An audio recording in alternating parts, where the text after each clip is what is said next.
Welcome back, family, to Northside LDN Caramba. And today we've got the press conference after the 1-0 win from Arsenal against Man United. Big up to everyone that's locked in. Big up to everyone in the building. Make sure you're hitting the like button and subscribing. All that good stuff. Do you know what I mean? And we're going to get straight into it. Big up to everyone that's locked in, man. Big up to everyone that's locked in. Let's get this video up. Let's get this video up. Right, let's screen share. There we go. Let's get into what Arteta saying in his press conference after the game. All right, let me see if I can. There we go. Enlarge that. Let's go. Let's go.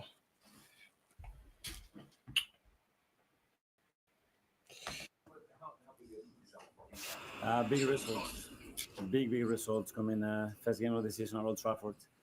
When you feel that they are building something special, momentum with the new signings, and they want to kick on the season in a good way, and you are able to come away with the win, I think very happy and proud of the team. Yes, because we showed it in a different way today. I think we did two things very well. One, to take the set piece and then react to especially mistakes. Some of them unnecessary, some of them unusual. But the way every single player reacted to that gives us the opportunity to win the game. If not, it's impossible. And that's about how we compete and how much you want it, as you said. We did two things well. The set piece and the way we reacted. Why didn't they ask Arteta, why do we keep getting ourselves into situations where we're having to do last-ditch tackles? Surely we're not defending well. Why is our midfield getting bypassed? Why is it that we play two DMs and we can't, and we keep getting ran through? We got ran through in pre-season. We got ran through time and time again by Man United. Why couldn't we live with Bruno Fernandes? Why couldn't we live with Cunha? Why couldn't we live with Mbeumo? Do you know what I'm saying? What are you talking about? We did things very well, bro. Those were mistakes. That's why we were getting cooked. That's why we were getting opened up. What are you talking about? This guy's a serial liar, bro. Serial liar. Oh, we did things really, really well. What do you mean? We're struggling up against a 15 play for Man United. Come on, man. This is ridiculous, bro. We did two things really well. I've never heard a manager say we did really well in that match. Our midfield kept getting bypassed. Our defense was on its last legs. And the only reason the opposition didn't score is because they were taking too many touches in our box. And you're saying that we did really well. Are you stupid? I'm sorry, but are you stupid, bro? What tactical change you as a manager, what tactical change did you apply to the game to nullify Man United's attack? What change to the midfield did you do to stop Man United looking like they should have come out of that game with a result? Because all I see was us getting opened up for 90 minutes. It's crazy. It's crazy that he can actually sit there and say we did two things really well.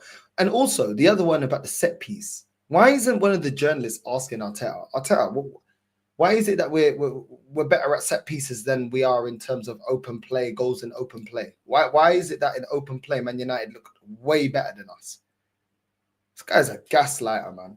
This guy's an absolute gaslighter. We did things really, really well. And if you don't do those things and you can't win football matches, well, guess what? I don't see Man City. I don't see champions week in, week out doing last-ditch tackles every flipping game for 90 minutes. What are you talking about, bro? Sort the midfield out. Sort the flipping defense out, bro. If this is what it's going to be like for the rest of the season, our season, let's just be right, season's done anyway, man. Look at the manager's actually happy with this performance. It's a reflection of this team. He's actually happy with this performance. He's justifying this performance. It's a joke, man. You should be ashamed of yourself. This is how you got us playing after 6 years. This is how you got us playing. Did two things very well. One, to take the set piece and then react to especially mistakes. Some of them unnecessary, some of them unusual. Some of the mistakes unnecessary, some of them unusual. That was the truth that he said straight away. Some of them unnecessary. Why are they unnecessary?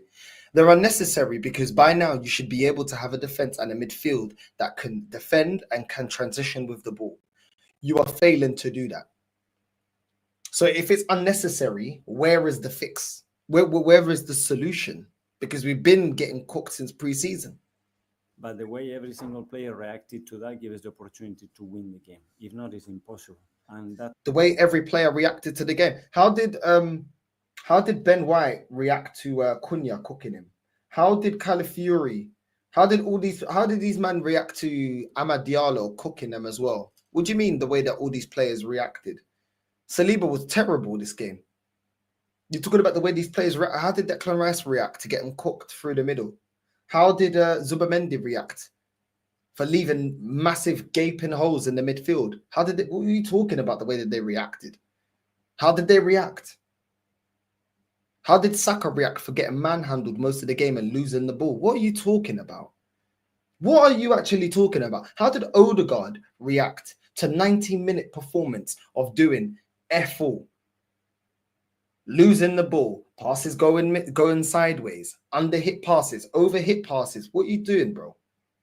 What are you talking about? The way the players reacted. What was Martinelli's reaction? Because he was dreadful. What are you talking about, bro? What are you actually talking about? about how we compete and how much you want it, as you said. Alex Lipsy.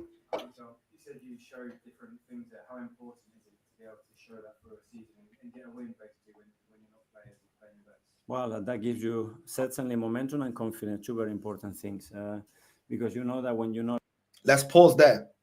Momentum and confidence. What momentum have we had in pre-season? We lost to Villarreal, we lost to Tottenham. Where's the confidence in Martinelli? Where's the confidence in the way Saka's playing? Where's the confidence in Odegaard? Where's the confidence in these players, bro? Where's the confidence in Zubamendi and Rice? I didn't see a confident team today. So when you're talking about consistency and confidence, I agree, but I don't see it. It's all great saying it, but I'm not seeing it as a reflection in the team right now. I'm not seeing confident players. Does Ben White look confident to you? Because he didn't look confident to me. He didn't look confident to me. Do you know what I'm saying? He didn't look confident going up against Dogu today. So where was the confidence in these players today? Where was the consistency in these players? I thought why weren't we consistent? Why didn't we consistently play the way we did against Atletico Bilbao today against Man United? If you're talking about consistency, let's have some consistency. If you want to talk about consistency, Arteta, where's the consistency in playing players that actually deserve to play? Where's the consistency? Because at the moment, where is Ethan and where's Diamond? So you want to talk about consistency? Let's talk about some consistency. I don't see consistency in your team lineup. I don't see consistency in terms of where the direction you want this team to go in. I don't see consistency in our gameplay. I don't see consistent growth in not only tactics but in certain players. What are you talking about? Where's the consistency that you speak of? Because I'm not seeing it right now. Let's continue. Your standards in certain aspects, which today we weren't, being fair, we can still come away and find a way to win the game. And the team has to find that resilience throughout the season for 10 months in different contexts to be able to do that. Of course, we have to improve a lot of things. A team has to find the resilience to see out games. No, that's your job, bro. That's your job. Your job is to get the team through. Your job is to handle the games and in-game management and the substitution. But guess what you're doing? You're talking about the team. You'll have to deflect it on the team. Yeah, this is what you're doing, bro. You're bringing off Gyökeres for Havertz.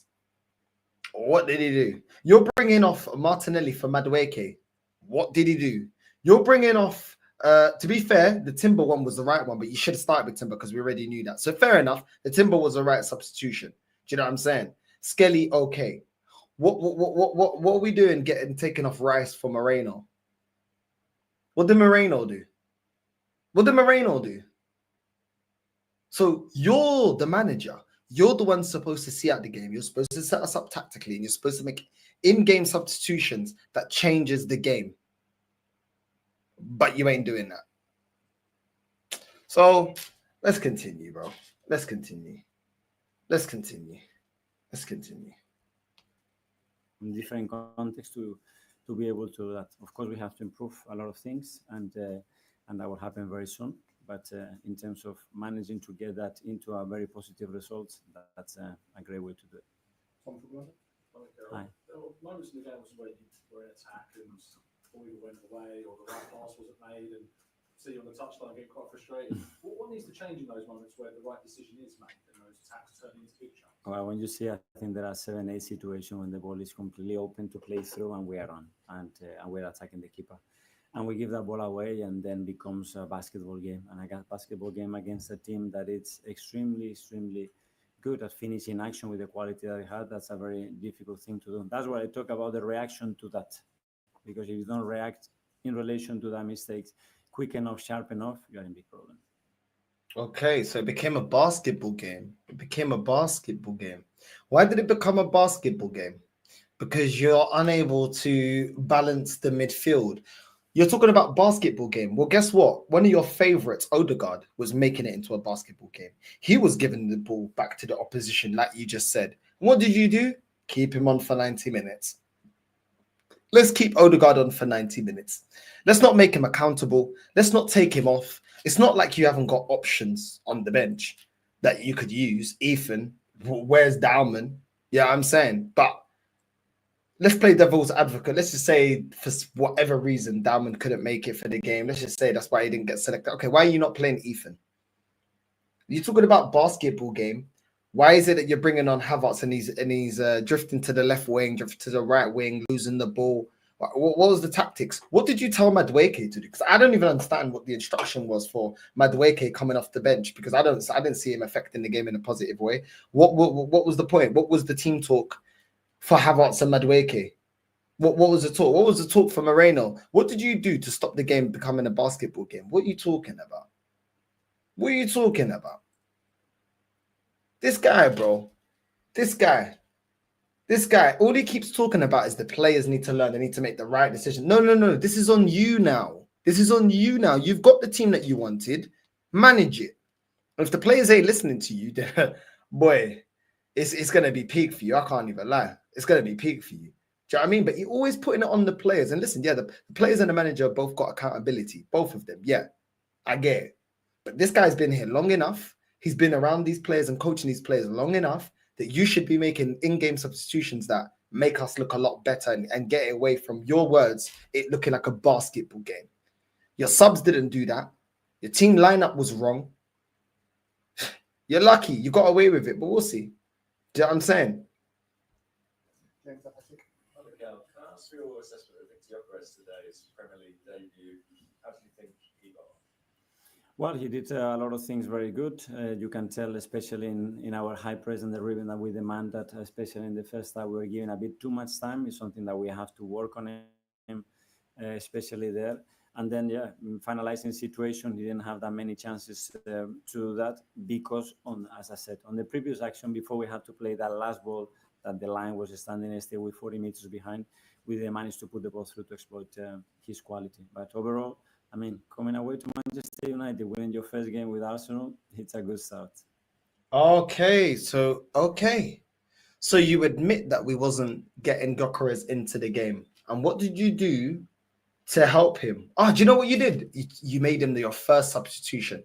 So you agreed that Gyökeres was making the runs. You agreed that we wasn't finding the player. What would you do to fix that? You wait to the 60th minute to take him off because your star boy you didn't make accountable. That was making it into a basketball game. You didn't make Saka accountable. You didn't make Odegaard accountable. You know what you'll do? You're going to make Gyökeres accountable. You're going to make Gyökeres accountable, even though, through your own words, he was not being given the ball. The final ball into Gyökeres was not finding him. But you punish Gyökeres. He comes off. When his performance he can only feed off of the opportunities given to him, which you agree he didn't get any opportunities. What are we doing here? Like, I don't even understand this, bro. I don't understand this. Like, this is just ridiculous. I'll be real with you, it's just ridiculous. Do you know what I mean? Like, you can see that he's making the runs, you can see that he's getting himself into dangerous positions. So you take him off. I really don't get it. I don't get it. But Saka and Odegaard can stink it out, which they did. They can stink it out for 90 minutes. We ain't gonna take them off. and be like, do you know what? We need other players, and let me bring some players that are actually going to connect with Gyökeres and bring out his best qualities. Nah, we'll just, he can come off. He can come off. Okay, no problem. Let's continue. David from Gazette dello Sport. Hi. Question about Calafiori. Obviously, he scored the winning goal.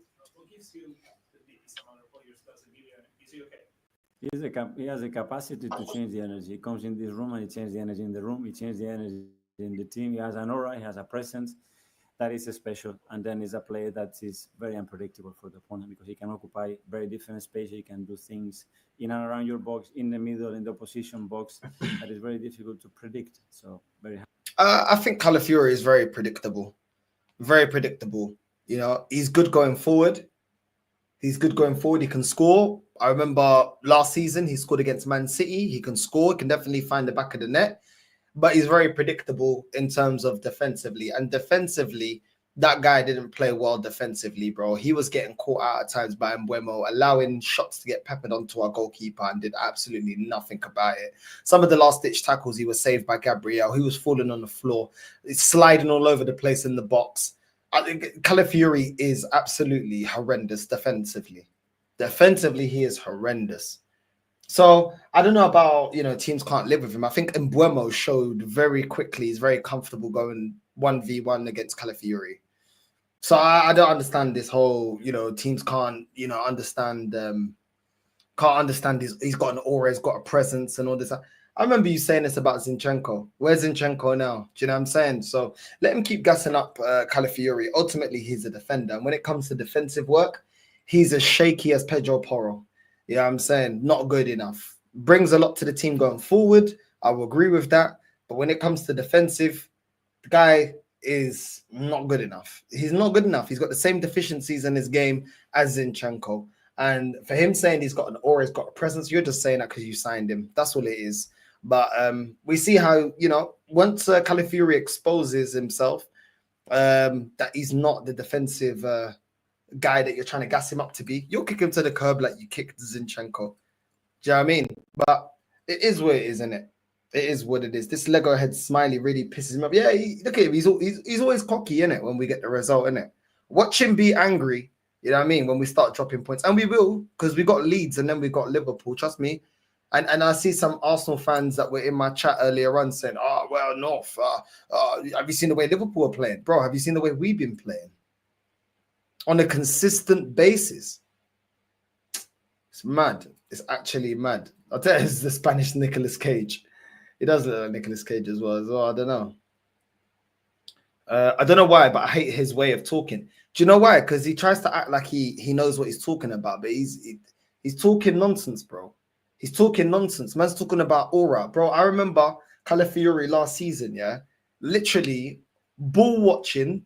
They literally crossed it across our box. He's ball watching, and he just let the winger volley it, smack it off the post 1-0. Do you know what I mean? So, bro, I'm telling you, this guy is over-gassing Calafiori, bro. Don't get fooled by the goal. It is a good goal by Calafiori, but the guy is not anybody with aura or anybody that's gonna save us on that left-hand side. This is why Skelly comfortably makes him hold bench, bro.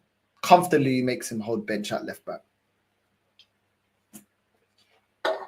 Yeah, I'm saying capacity to change the energy. What does that mean? I don't know, man. I don't know. Do you know what I'm saying? I don't know. Yeah, I mean, I don't know, man. Maybe you should work at a power plant like Homer Simpson. Maybe you should work at a power plant. He could talk to us about energy. Transmitting the energy, guys. Yeah, Martinelli as well. But to be fair, he actually subbed Martinelli off. That's the only reason why I didn't speak so much about Martinelli. He actually made him accountable somewhat, even though he shouldn't have been starting. But yeah, it's crazy, man. Let's continue. Happy with him. Hold on. Let me go back. Change the energy. He comes in this room and he changes the energy in the room. He changes the energy in the team. He has an aura. He has a presence that is special. And then he's a player that is very unpredictable for the opponent because he can occupy very different space. He can do things in and around your box, in the middle, in the opposition box. That is very difficult to predict. So very happy with him. You see how he spoke about his attacking attributes. Not one time did he talk about his defensive duty. He said in and around the box, in the box. He's very unpredictable. Why not? He's a fullback. Why you're not talking about his attributes defensively? Because he knows he knows defensively he ain't good enough, man. He knows defensively he ain't good enough. That's why you're gassing up his attacking attributes. That's the only attributes he has as a fullback. Reminds me of someone, Zinchenko. Zinchenko. There was a time when Arsenal's record away against old Big Six wasn't great, and we talk about there being maybe a mental block. Places like this. Do you think you should put that to bed now? Well, I think that was the case. It was 18 years or 22 years here at Old Trafford without winning before I came, and now, yeah, I go in the dressing room. We won here the first game, and we are not still happy. We're not still happy. Okay, you just said something, yeah, that is actually factually not true. This manager is so arrogant that he wants to say 22 years we don't win at Old Trafford. Okay, let me get the receipts out. Let me get the receipts out because I had to factually check that. Do you know what I mean? I had to factually check that. And Mikel, you were lying again. You were lying again. Okay, cool. We don't win in 22 years, yeah, at Old Trafford before you've come here, yeah? 9th of March, 2015. So that was 10 years ago, Mikel. Arsenal won 2-1 against Man United. 06-07 season. Arsenal win 1-0 against Man United at Old Trafford. Adebayo. Where's the 22 years, bro? Where's the 22 years? Why don't you do what I do and do your research before you start talking rubbish? How about that? Instead of trying to gas yourself up to make yourself look better than what you are. 10 years ago, we won against we won at Old Trafford, bro. That's not the most recent, but that's in recent time. That doesn't make it 22 years. So this whole 22 years, we don't win at Old Trafford. We won there in 2015. We won there 2006. Yes, we got a reputation of not doing well at Old Trafford. I understand that. But you saying that we haven't won at Old Trafford in 15 years, in 22 years, is actually not, it's factually not correct. That's actually not true. That's actually not true. Obviously, we won there as well in the 23-24 season. Do you know what I mean? But before that, we won in 2015. So what are you talking about, bro? What are you talking about? I'm trying to make it seem like it's a miracle. Oh, without me, this club don't win at Old Trafford. Shut the fuck up, man. I'm tired of it. Just tell the truth. Just tell the truth, bro. You know what I mean? Bro, he's lying for no reason. What is the reason to lie about that, bro? What is it? What is the reason? Just say, look, we haven't won at Old Trafford for a while. You know, it's somewhere where, listen, even if Arteta said, look, it's a place where we don't typically do very well at. Cool, I could understand that. I could understand that because it's not a place that we always, you know, go and we get the 3 points and rare tear. 22 years, Arsenal don't win at Old Trafford. 2015 and 06. It's not 22 years, is it, ago? It's not 22 years ago, is it? It's not 22 years ago. So I don't know what you're talking about, bro. I don't know what you're talking about. And if you want to start talking about what we did without you, well, guess what? Without you and less money spent, yeah, we got to a Europa League final. Yeah, we didn't win it, but you can't even get to the final to even try to win it. Before you, we were actually winning league titles, bro. Before you, we were actually the kings of the FA Cup, which is, we're not kings of the FA Cup anymore. That's what we were doing before you. Before you, we was getting ballers in like Nasri, like Colo Touré, like Overmars, Pires, Reyes, Bergkamp, Eduardo, Haleb, Brzezinski, Giroud. These are all better player IDs than what you bring through. Fabregas. So you want to start talking about what we were doing before you? Well, before you, we could get top 4 with under £1 billion spent. That's what we was doing before you, bro. That's what we was doing. Before you, we actually managed to get to a Champions League final. Like I said, we didn't win it, but we got to the final, which is a step you ain't never done. You ain't got to no European final. So when you start talking about Arsenal as if we were nothing before you, we'll do better than Wenger's last 5 years because he was winning multiple FA Cups with a stadium that needed to be paid off. wasn't able to always hang on to his best players. His best players were leaving him and he was still getting top four. You want to talk about what we were doing before you? Let's talk about what we were doing before you.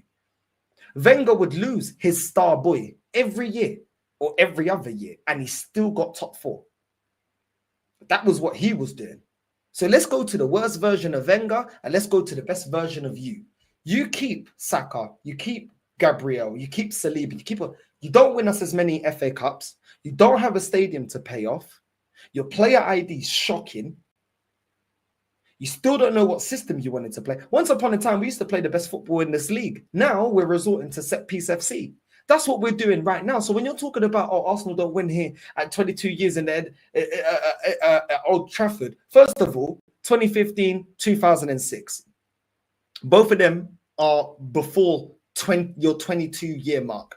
And second of all, why is it now that we spend more money, we have more merchandise that's being sold, we're getting more money through the door, you're doing worse than a worse version of Wenger? You're doing worse than a worse version of Wenger. The worst version of Wenger is still picking up FA Cups. Still picking up FA Cups. The worst version of Wenger gave you the only striker you won something with. So I don't know what you're talking about. I don't know what you're talking about. I'm tired of this manager, bro. I'm tired of this manager. I'm tired of the waffling. I'm tired of the lies. Let's get back into the lie. You know what I'm saying? Because we have to call out the lies because, you know what I mean? These men are going to go crazy on Twitter about it.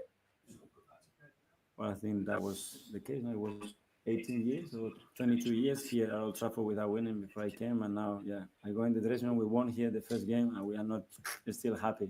Good sign. No need for the sarcasm. We're not happy because your project was supposed to take 4 years. We're not happy because you keep bottling every competition. And man's like, oh, we're still not happy. Yeah, we're not still happy. We're not happy. Do you know why we're not happy, Mikel? Unfortunately, I think you don't fucking understand it. So let me say it, yeah, easier so you can fucking understand. Spurs won a Europa League last season. Are you not pissed off and you're telling us, oh, we're not happy? No, I ain't fucking happy. Yeah, because no time in my life has Spurs been more successful than Arsenal until you've rocked up. Until you've rocked up. So no, I'm not happy, bro. No, I'm not happy. Do you know why I'm not happy? Because I've seen this stinky ass performances from you before and it's led to my club winning nothing. That's why I ain't fucking happy. Do you know why I ain't happy, bruv? Because under your bullshit, yeah, I'm seeing Newcastle lifting trophies and I'm seeing Crystal Palace fucking lifting up trophies. I'm seeing teams I never saw lifting trophies now over us. So yeah, I ain't flipping happy. What are you talking about, you estúpida merda? A falar merda. It gets me, do you know what gets me? I'm not even angry, but do you know what gets me angry? It's the way this guy talks like, oh, you man ain't happy. You man ain't happy. Like we should be grateful. Shut the fuck up, bro. No, we're not happy, bro. No, we're not happy. Do you know why I ain't happy? Because even though Chelsea haven't been as long in their project, they won the Club World Cup. Could we win the Club World Cup? Could we win the club? No, we can't. No, we can't. Our project has to always be double the time of everybody else and we win less trophies.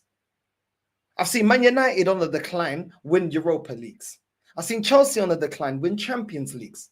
I've seen Spurs, what was it, 2021 losses last season, finishing towards the bottom of the season, still picking up a trophy. You're telling me why we're not happy?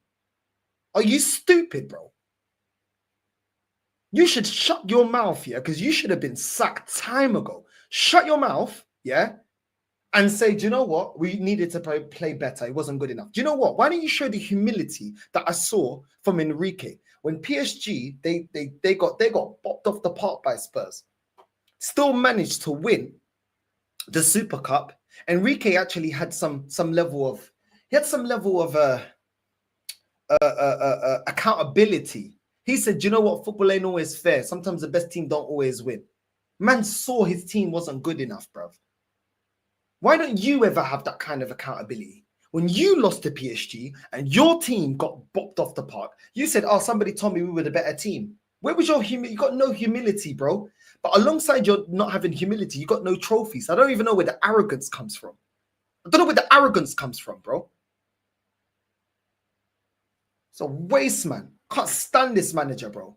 Never seen you. At least Jose Mourinho had arrogance that was backed by accomplishments and trophies, bro. At least his arrogance was backed by something. Yours is just pure delusion. Pure delusion. And you're trying to belittle the fan base that are not happy with this result today, saying, "Oh, I don't know why you lot ain't happy." What do you mean, don't know why you lot ain't happy?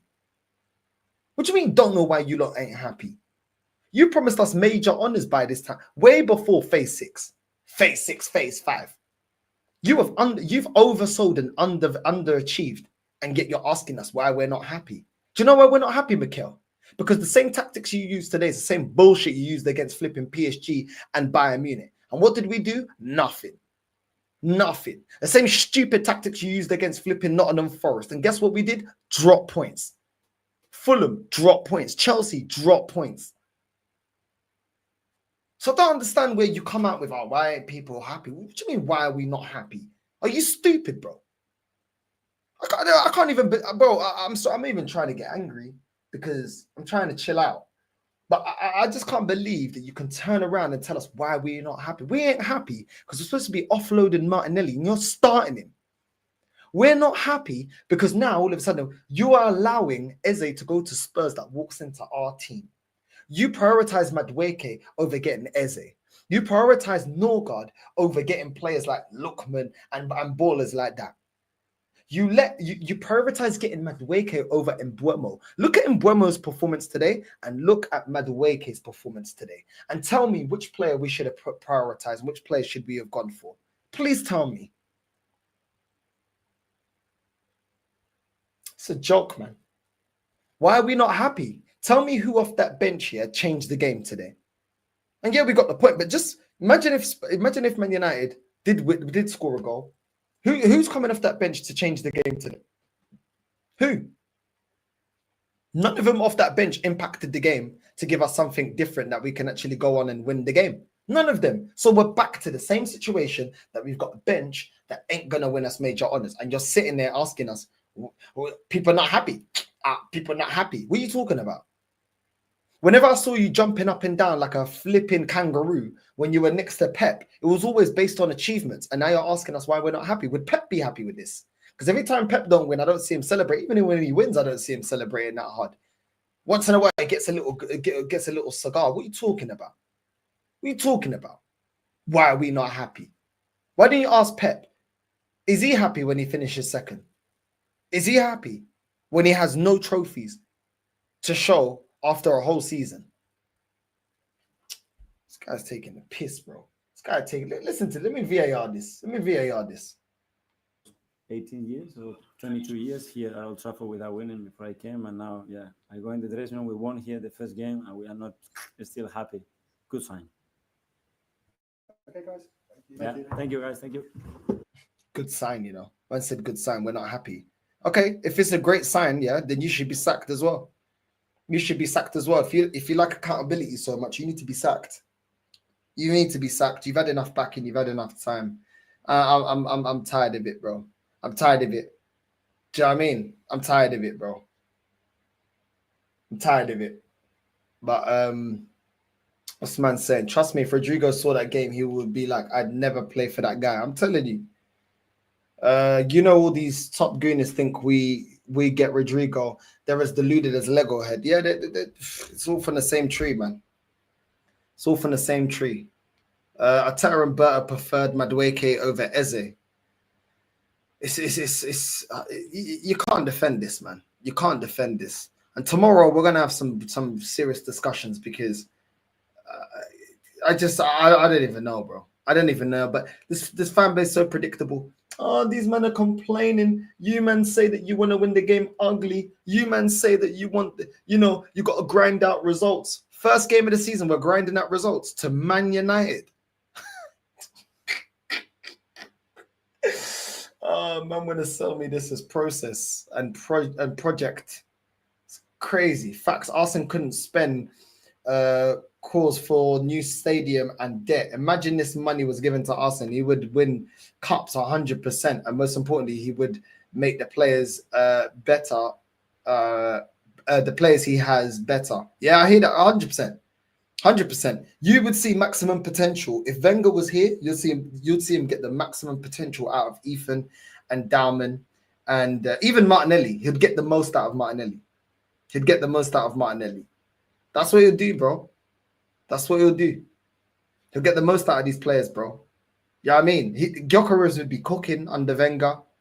Yeah, I'm saying Odegaard. You'd see the best version of Odegaard that we saw a couple of years ago. The best version of him. You'll see the best version, bro. It's just a fact. Skelly would be in the midfield. Yeah, I'm saying he'd be doing his thing, cooking in the midfield. It'd just be completely different because that's one thing that Wenger was very good at. First of all, he's very good at player ID. You know what I'm saying? You got to give it to Wenger in terms of his player ID. Yeah, he's very good, and he was good at getting the most out of those kind of players. Yeah, I'm saying. So this guy could never survive. What? Like I said, Wenger did start to be a bit of a loser.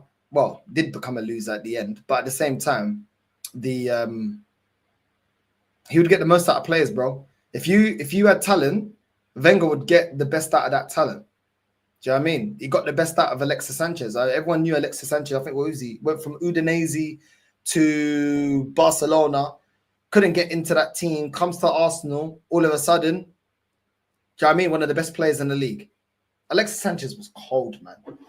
Cold. Do you know what I'm saying? The best version of Alexis Sanchez at Arsenal was better than Saka. I don't care what no one tells me. Better than Saka. Prime Alexis Sanchez, better than Saka. I don't care what nobody tells me. Don't tell me about no XG, nothing. That guy could single-handedly, he didn't need to rely on Ozil. He could single-handedly change a game. Single-handedly, bro. Saka can't do that. Saka can't do that. Saka's a very good player, but he can't do that. He can't do that. And if he can, he ain't showed it so far. Do you know what I'm saying? He ain't the same. There's different types of players. Technically, he's better. Do you know what I'm saying? I even say his finishing. Alexis Sanchez's finishing was cold, bro. Cold. Saka cannot see Alexis Sanchez as a player. He cannot see him. I'm sorry. I ain't even hearing it. I've seen both players. Can't see him, bro. Can't see him. Do you know what I mean? It's just a fact. People act like everything we've got right now is the best that we've ever seen. It's not the best I've ever seen. I'm not even saying Alexis Sanchez is the best I've ever seen, but I'm saying Alexis Sanchez better than Saka. Better than Saka. It's not even a debate. It's not even a debate. To be fair, Dowman's been showing up Saka. Let's just be real right now. Do you know what I'm saying? And we're going to get onto Saka because I'm tired of how much Saka's always protected. If you're one of the best players in your team, there's standards you have to live by. Arsenal fans are the same ones that hold Foden accountable when he doesn't perform. So have the same energy when it's Saka, innit? Because when it's younger players of other teams, you guys always, do you know what I'm saying? Every time it's other players of other teams, when they don't perform, you man are real quick to say, oh, but Foden, Foden this, Foden that. Cool, let's keep it with the same energy with Saka. You're supposed to be our best attacker, and you ain't performing. What are you doing? Dowman in pre-season was showing you what time it was in terms of being a winger and cooking a fullback without having to do 1-2s with flipping Odegaard. Showing you levels. Today, man can't beat the player. Can't control the ball. Let's keep it real. Dowman showed up Saka, bro, on that right-hand side. He showed you exactly what a skillful, tricky winger can actually do. And like I said, I'm not saying I don't like Saka, because I do like Saka. But just because I like Saka doesn't mean he's the best player ever. Do you know what I'm saying? Doesn't mean that. But there's limitations to his game. And he's starting to get worse as it currently stands. Hopefully, you know what I mean? Hopefully that changes. Because I don't want that. I like Saka. But you're getting locked off by flipping Luke Shaw and Dogu. Come on, man. I'm not saying Dogu's a bad player, but Luke Shaw. Come on, man. Luke Shaw, you know. I don't even know. It's mad. It's actually mad. Yeah, I mean, injury prone Luke Shaw. It's crazy, man. It's crazy. Madueke is another Chelsea scrub. I'm telling you, man. I'm telling you, Macy. Saka will be destroyed by 26 years old. You know what I mean? Saka can do no wrong, apparently, bro. Saka, I'll be real. Saka ain't even better than Hazard, bro. Hazard was better. I've seen better wingers that are better. Like I said, there's a lot that Saka can still improve on. Doesn't mean he's a bad player, but bro, I take Hazard over Saka. I take Alexis Sanchez over Saka. He's still got a lot to prove. But like I said, he's not solely the problem. What I'm saying is, I will make him accountable for his performances. I will make Saka accountable for his performances, because a lot of people like to skate by and act like, oh, we can't criticize Saka. No, I'm tired of it. I'm tired of it. I don't care where you're from. And because a lot of people say, oh, but it's a colour thing. It's got nothing to do about a colour thing. Do you know what I'm saying? If you don't perform, then we're going to speak about it. We're going to speak about it. These are the same men that were cussing Lukaku. What's the difference? You know what I mean? If you don't perform, you don't perform. And Saka ain't been performing, bro. Saka ain't been performing. You know what I mean? Part of it is Saka's, part of it's the manager. The managers run him into the ground. But Saka as well has to take accountability for his performances. He has to take accountability for performances. When you're on that field and you're wearing that shirt, yeah, you need to be playing. And if you're not fit enough to play, then protect your career. Protect your career and go do what you need to do. Because right now, you're looking like Drake. You need to take a moment, settle down, get your head back into the game, relax a little bit, let us miss you a little bit, and then come back maybe. Because right now, if these are the performances that we're seeing right now, do you know what? Our attack has gone from completely one-sided to, we don't play to Saka's strength, we don't play to Gyökeres' strength. I don't know what we do. I don't know what we do. Because we ain't playing to either player's strengths. We're not playing to Saka's strengths. We're not playing to Gyökeres' strengths. And I don't even know what Martinelli's strengths is. So I don't even know what the attack is. It's gone from one-sided to no side. I don't get it, man. I don't really get it. I don't get what the idea is anymore. I don't get what we're trying to do anymore. I don't really get it. But there you go. I need to get a drink, man. I need to get a drink. Big up Northside, 3 points, but stinky performance, better needed at Leeds. Yeah, man, but you know, these man was skate by and we won and nobody cares. Blah, blah, blah, blah. Yeah, we'll see, man. We'll see. But yeah, man. It is what it is. It is what it is. It's looking like Lee may be right about Saka not being the same after that injury. Yo, I can't lie. He's not looking the same. He's not.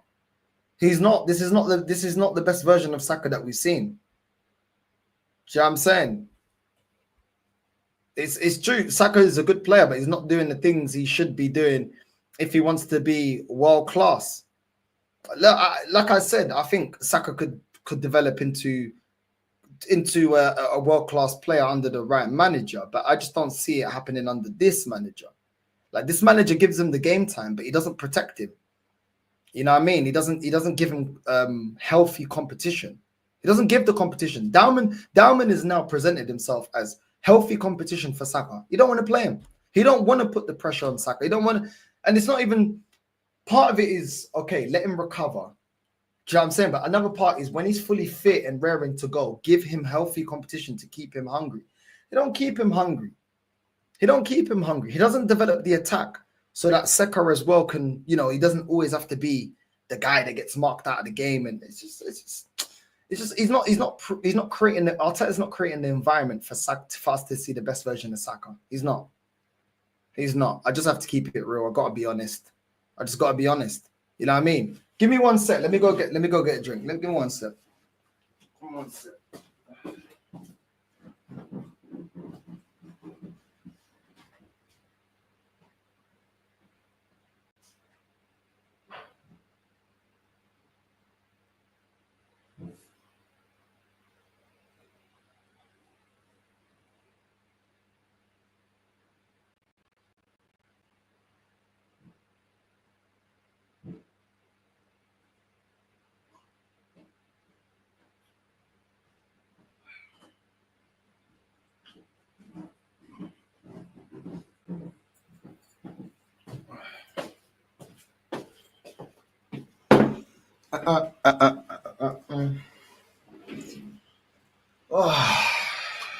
Too many things, man.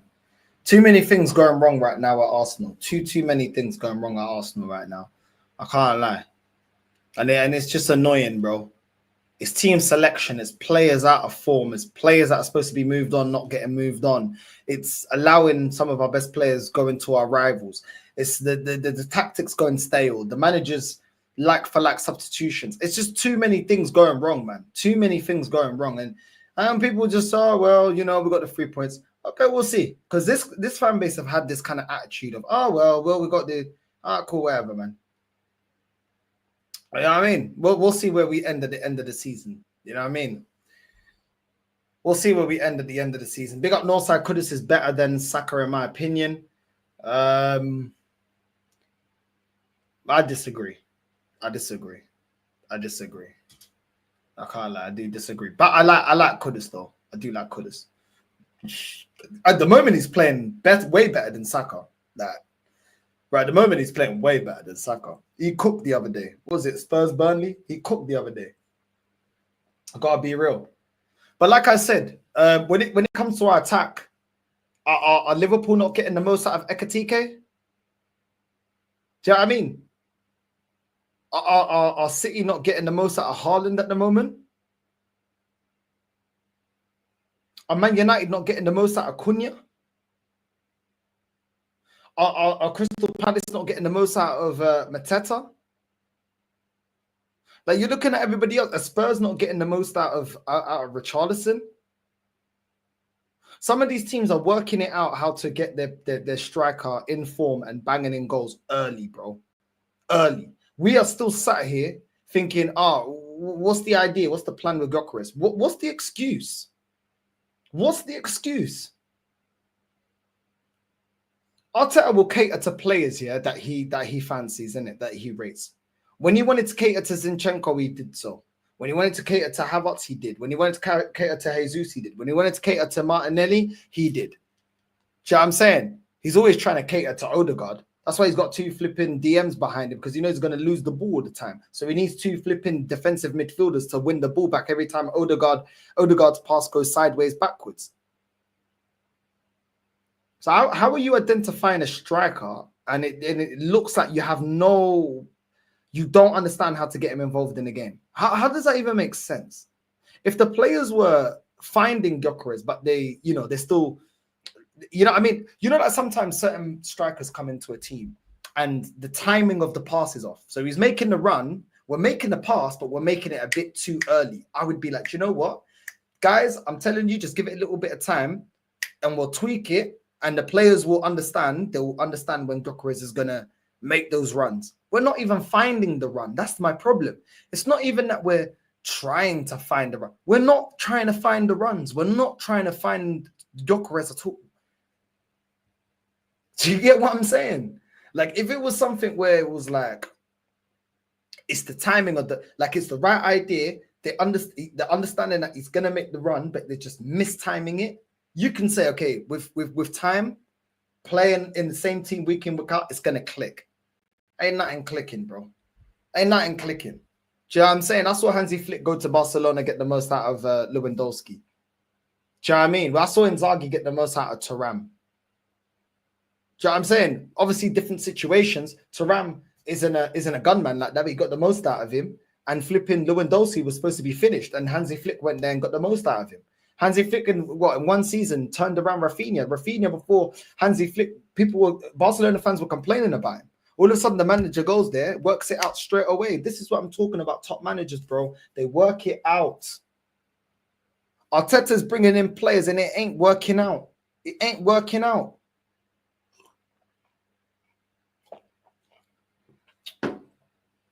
I don't get it.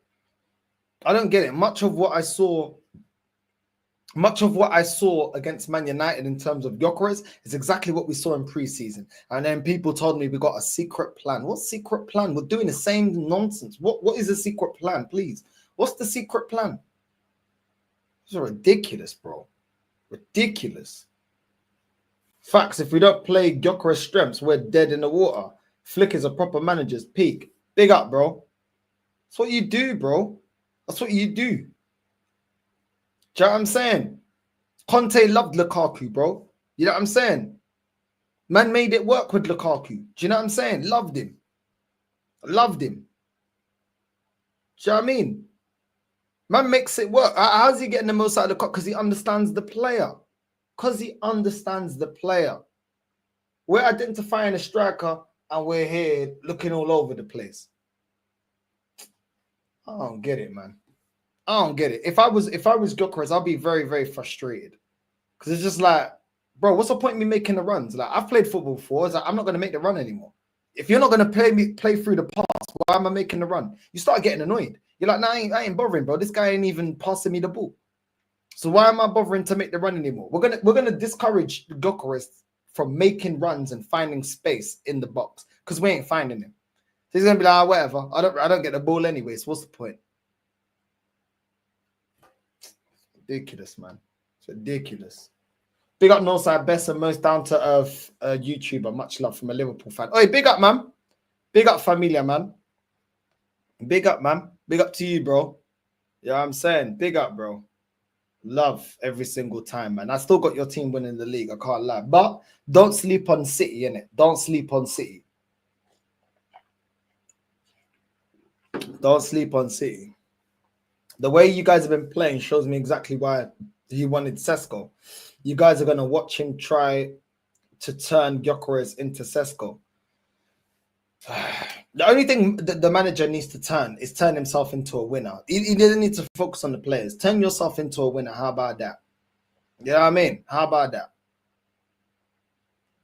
I doubt Arteta actually wanted an actual striker. He was forced into having a striker like Gyökeres when I'm sure he'd prefer a versatile player. I agree.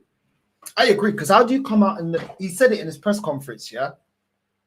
He said he made the right runs, but we just couldn't find him. So why is your first sub Gyökeres? If he's making the right runs and the team is not finding him, why is he coming off?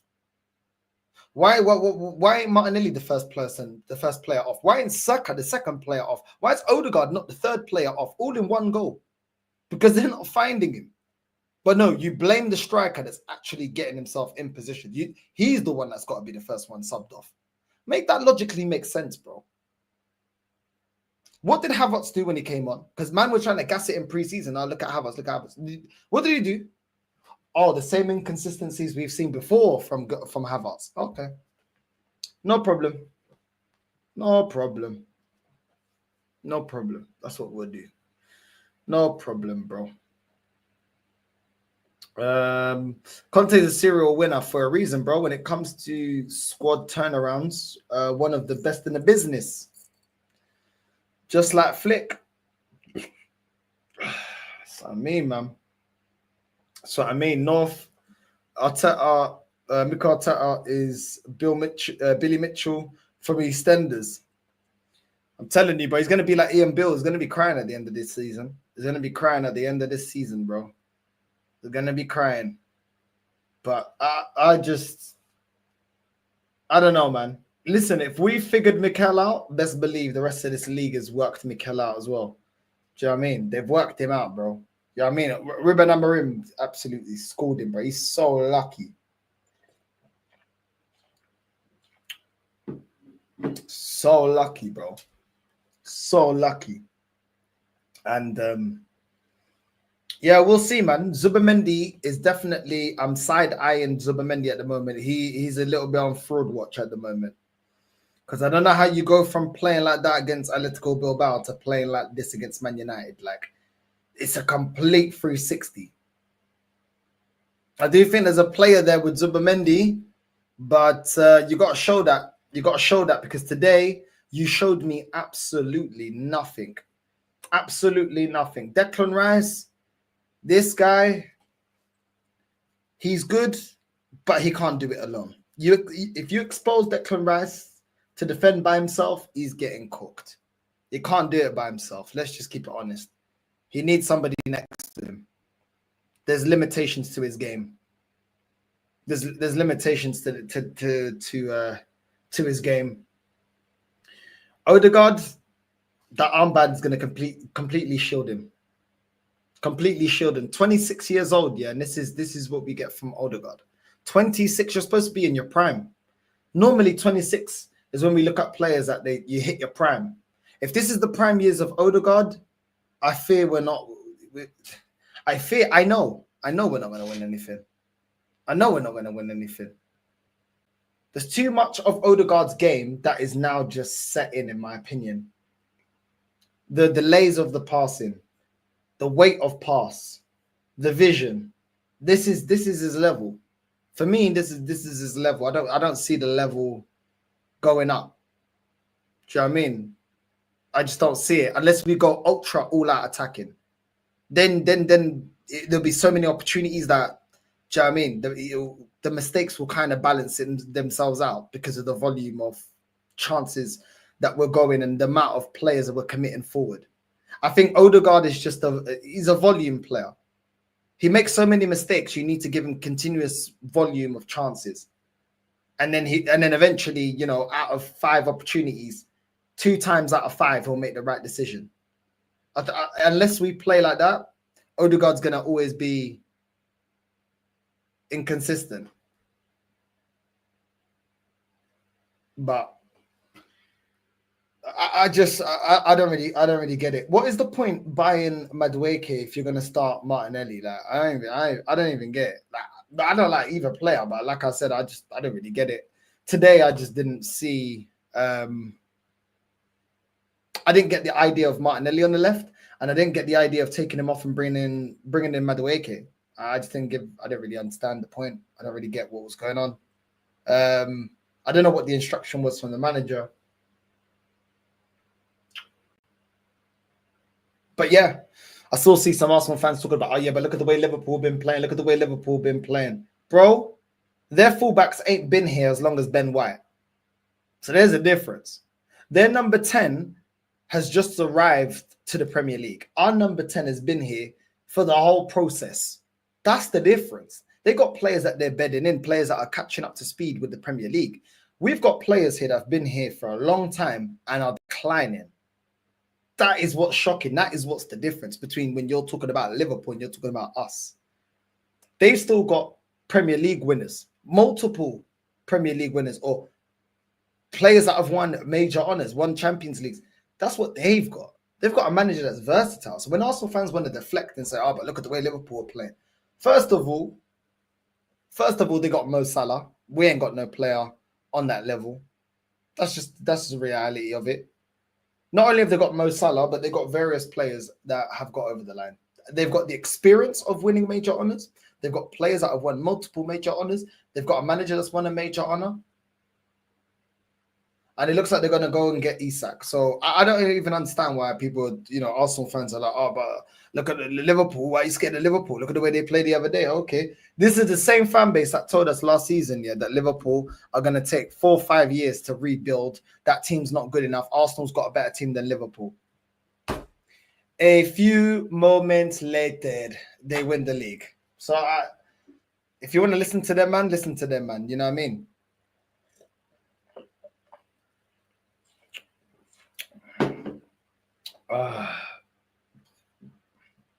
What's this? Don't tell me Madueke could ever replace Martinelli. Martinelli wasn't good today, but was way better than Madueke. Havertz was way better than Gyökeres, but it's only 1 game. So, bro, I wouldn't even say that Havertz was better than Gyökeres, because Gyökeres was getting himself in position. The manager even said it. He just wasn't getting given the ball. What the hell was Havertz doing? Havertz was leaning into the left. That's when one time running down the left-hand side, there was an overlap from Odegaard. Didn't even play him through. He just held the ball to get fouled. There was another time where Havertz, he could have went through on goal. Yeah, he tried to beat the defender, tried to jink the defender, and he went for the foul. And he could have got past the player. He went for the foul. So I don't even understand how you're saying that Havertz had a better game than Gyökeres. No, he didn't. He just received the ball more because he's gonna lean to the left. He's gonna drop in deep to try and receive the ball. But when what dangerous positions did Havertz actually take? None. So I can't say that he was better than Gyökeres. Better than Gyökeres how? Gyökeres just wasn't receiving the ball. What's he gonna do? If you're not passing him the ball, what's he gonna do if you don't pass him the ball? Obviously, there was 1 or 2 times where Gyökeres didn't control the ball better. I hear that. But overall, he wasn't receiving the service. So I don't know about that one. Man saying Martinelli was way better than Madueke. They both were shocking. So another point, I personally don't agree with you with. I thought they were bullshit. I'll be real. Both of them were uma merda. Both of them were uma merda. So I don't understand where you're saying Martinelli was way better. Bro, Martinelli was trash. So was Madueke. But there we go.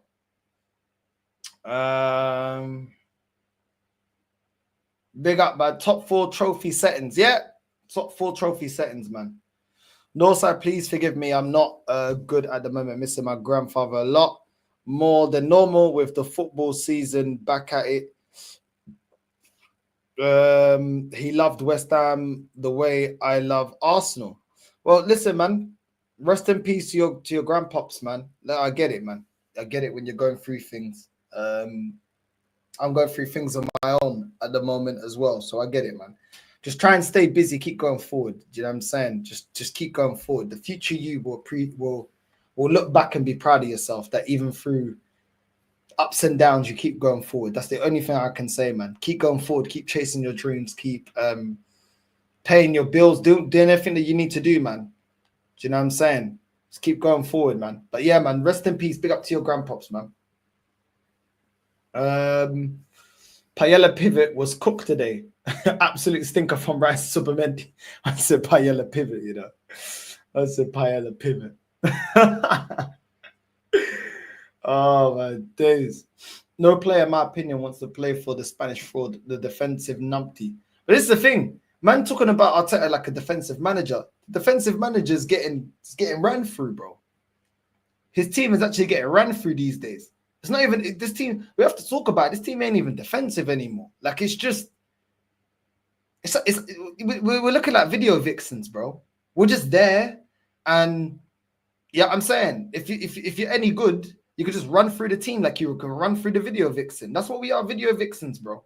North London video vixens. We're moving like idiots, man. We're moving like idiots, bro. This team's fried, bro. This team is fried. There's so much potential with this team. Yeah, there is. There are some good players at Arsenal. I've never ever doubted that. But there's no point having potential. Do you know what I'm saying? Hard work beats talent when talent doesn't work hard. Yeah, I mean, you can have all the potential in the world. If you don't do the right choices, if you don't work hard, if you don't do what you need to do, then what's the point?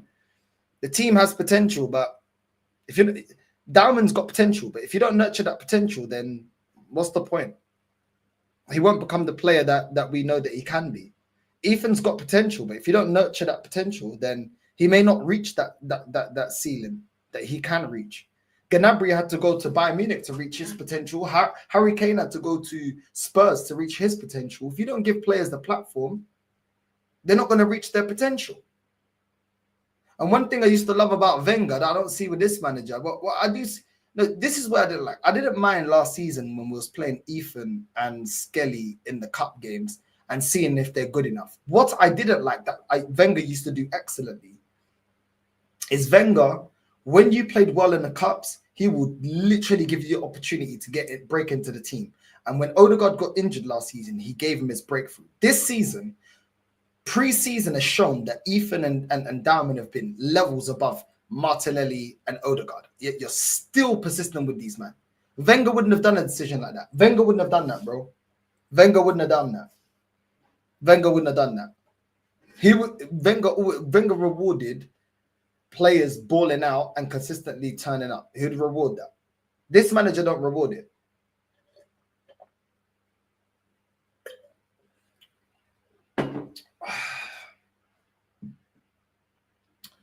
I'm still fuming how we lost that game. I get it. I would be fuming.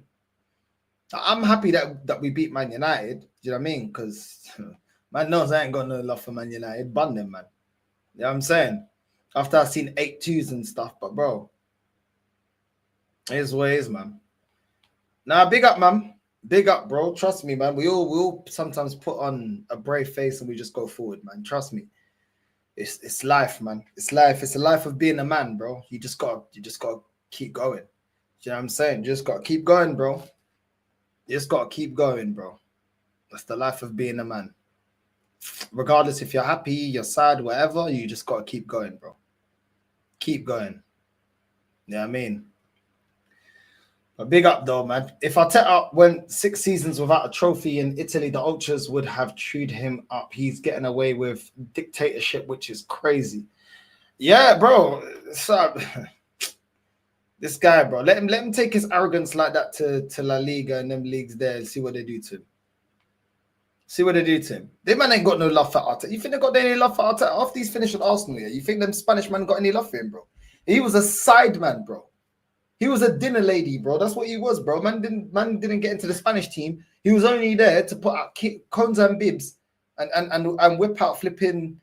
Yeah, I mean, I don't know, hot dog paellas or whatever. You know what I'm saying? They didn't respect him like that. Who is this guy to Xavi Alonso? Do you know what I'm saying? All them man there. The man don't respect him. You think Fabregas respect him, bro? But they weren't doing what they did to Fabregas, putting the Barcelona shirt on him. Do you know what I'm saying? When he was on international duty. They don't rate Arteta like that, bro. Nobody in world football rates Arteta like that, man.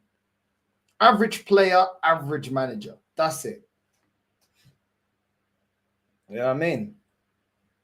They work hard, but were lacking talent at managerial position.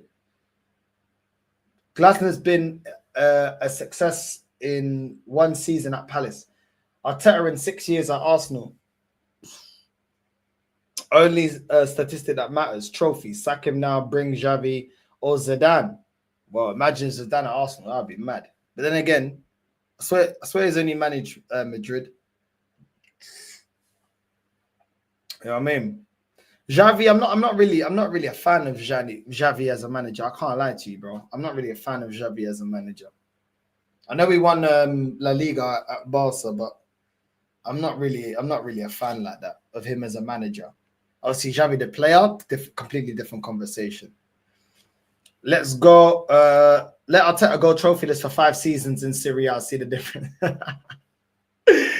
Oh my days! I'm telling you, man. Yeah, I'm saying, don't forget RVP, my G. Yeah. RVP. Yeah, I'm saying RVP. Baller. Big up Northside, big up, bro. Mikel Arteta, when he gets sacked, will probably end up managing Everton and Real Sociedad and not get any of the big jobs. I don't really see them really going for Arteta. Do you know what I'm saying? That I feel like he's gonna get the Brendan Rodgers treatment. You know what I mean? He was at Liverpool. Let's not let it slip. You let it slip, and now people are looking at you as the guy that can't get over the line. Do you know what I mean? Like he's kind of buried himself, bro. Because now other teams will be like, right, okay, to play Arteta ball, we have to spend £1 billion. Most teams are going to be like, they either ain't got the funds, and the ones that do have the funds, they have the standards of you've got to win before 6 years. They're going to look at Arteta's resume and go, we're not giving you £1 billion. We're not giving you 6 years. This ain't Arsenal. Yeah, I'm saying. So why are we going to go for him? Like, the big clubs ain't going to go for him, bro. He's not worth spending that money. They're like, yo, we'll give that. We don't even, some of the big clubs don't even give that money to the top elite managers, bro. You think they're going to give it to Arteta? Let's just be real. Why the fuck are they going to give that to Arteta, bro? He don't guarantee anything. The only thing he guarantees is another process. Northside, it's time for this to be said. Saka, not even the best right wing at the club. Chloe Kelly's better. And can I say that? And I can say that because I watched the Arsenal ladies and the men's. Listen, I don't watch Chloe Kelly, but yeah, man. Yeah, I'm saying. AJ said it now, man. AJ said it. Not even Sevilla would take Arteta. I'll be so real. Only Sociedad would take him. Oh, they can take him. If they want him, they can take him. They can take him, bro. They can take him. Mikel Arteta wasn't even that good as a player at Barcelona, Glasgow Rangers, and PSG. He's average, man. He's average. He had his little, moment at Everton. It's whatever thing, bro. He would have been sacked if he was managing Bayern or any other big club. Yeah, man. Bayern, Juventus, Inter Milan. He ain't getting that time and he ain't getting that money. Do you know what I'm saying? They don't care about you inherited a toxic squad. They don't care. They don't care. You get 3-4 signings, make it work. If you can't make it work, goodbye. Arteta already got his next job lined up. He'll be more successful with Under Armour. Yeah, man. I see Bear Man talking about Arteta and Under Armour. It's like, I don't know, man. What do you want him to do? You want him to model boxes or something? I don't know. Maybe some of the I don't know. I remember certain Ronaldo fans as well putting up pictures of Ronaldo in boxes. I'm like, why are you fascinated with man in boxes and that? I don't really get it, bro. Do you know what I mean? But I know a lot of the Arteta fans, they can't wait to see him modeling, bro. They can't wait to see him modeling. Do you know what I mean? So they can get them Arteta pants. Arteta was earning more than Ancelotti. Imagine, man. Oh my days, man. I swear down. Good PR, bro. Do you know what Arteta's like? Arteta's like them prime bottles. You know, like there was bare hype around prime bottles. And then people actually tasted the drink and they're like, yo, it tastes like shit. You know what I'm saying? That's Arteta, bro. It's just good marketing because KSI and all them, man. That's Arteta, bro. He's a walking, talking prime bottle, bro. It's all gas. You know what I'm saying? It's all gas, bro. I can't lie, man. It's actual joke, bro. Good PR, yeah, will sell a lot of projects, but guess what? The hype, if the product doesn't match the hype, you'll get found out. Do you know what I mean? The hype around Prime, the drink wasn't as good as the hype around it. So eventually it crashed. I heard them man are struggling now. I think they're going for like 72p or something these days. I heard they're doing some mad discounts and that on them Prime bottles. Back in the heyday of Prime, they were going for like what?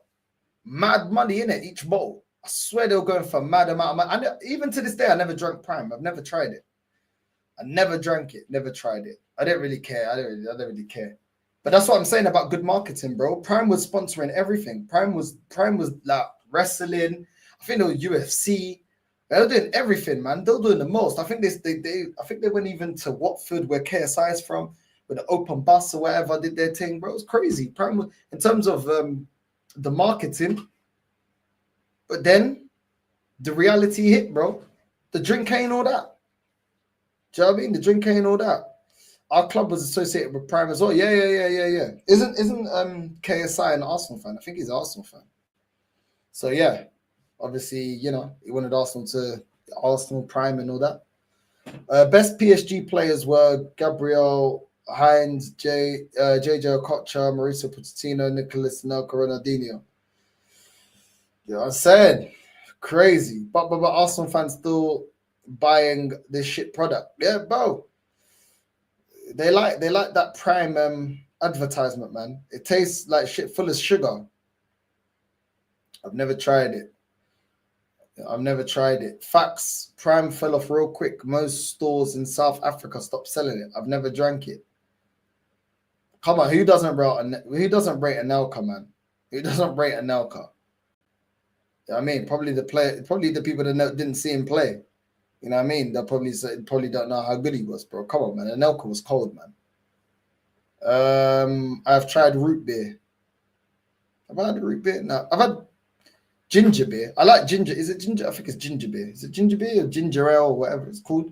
I like that. That's nice. That's quite nice. But yeah, man. It's mad, bro. It's mad. This manager's way too arrogant, man. You can't sleep because of that horror performance. Big up, bro. Nah, bro.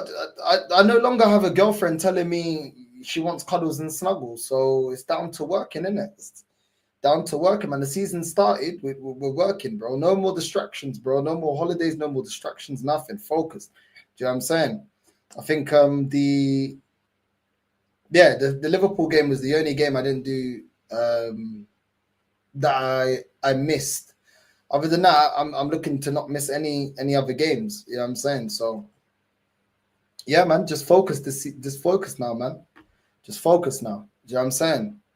Just focus now, bro. I ain't got somebody in my ear telling me this, telling me that, telling me this, telling me that. You know what I'm saying? 101 demands and then doesn't want to understand that man has to work to get there. Do you know what I'm saying? So now I can just work in it. I can just work, bro. Nah, not even banned, bro. You know what I'm saying? Not even banned. I'm just, You know what I'm saying? Just working hard, man. Back to doing 2 lives every day. I think you man prefer lives, innit, than clips. Obviously, still put out some clips sometimes, but mainly lives, innit? So I'm trying to go back to doing 2 lives a day. Obviously today I did the live, wait for the Arsenal game, did the live. So yeah, man. Just you know what I'm saying? Nah, it's not even for the internet, bro. I'm not even gonna I'm just not man, just doing my thing in it, but it's not really for the internet. Yeah, I'm saying it's not really for the internet. But yeah, man, it's one of them ones where yeah, I don't want to, because then it's best not to put like too much personal stuff on the internet, and you know what I mean. So it is what it is. But yeah, man, like I said, yeah, back to doing 2 live streams a day. 2 live streams a day. So yeah, man. But obviously, I still work my job, so there's still a limitation as to how long I can stay up. But obviously, I still got to wake up for work tomorrow. But yeah, man. All in due time. There is an announcement as well. In due time that I need to announce. But yeah, I want it all to be done when I announce it.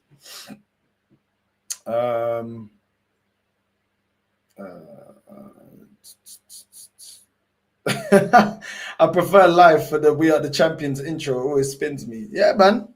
That's how this fan base act, innit? Like, we're the champions. You know what I mean? Yeah, I mean. Yeah, man. Move forward, man. You know what I mean? What's this? She was a distraction. I mean, we'll take it because it means more time with you. So, yo, big up, man. Big up. Not a distraction, just women need to learn that if you want certain things in life, then it comes with sacrifice. You know what I mean? And sometimes some women don't understand that until they get what they want, and then they realize they don't want it anymore. The reason they don't want it anymore is because they don't want the sacrifice behind it. So it is what it is, isn't it? It is what it is. It is what it is. You know what I'm saying? To each their own. To each their own.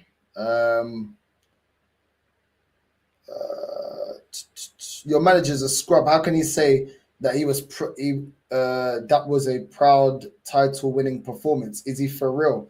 Man United dominated. We just lacked the finishing, the final finish, and Raya was world class. But this is the standard, bro. You know what I'm saying? This is the standard of this fan base, bro.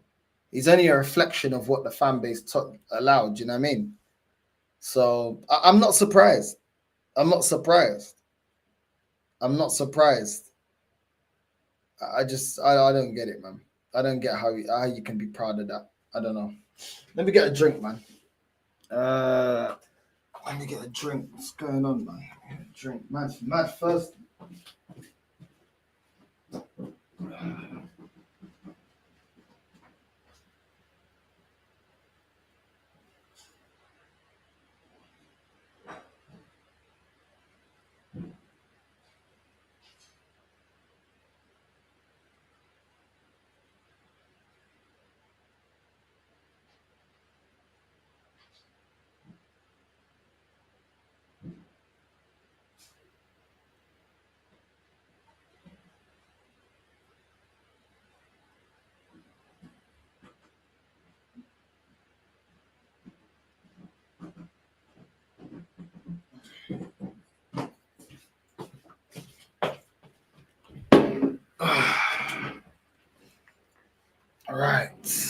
Right.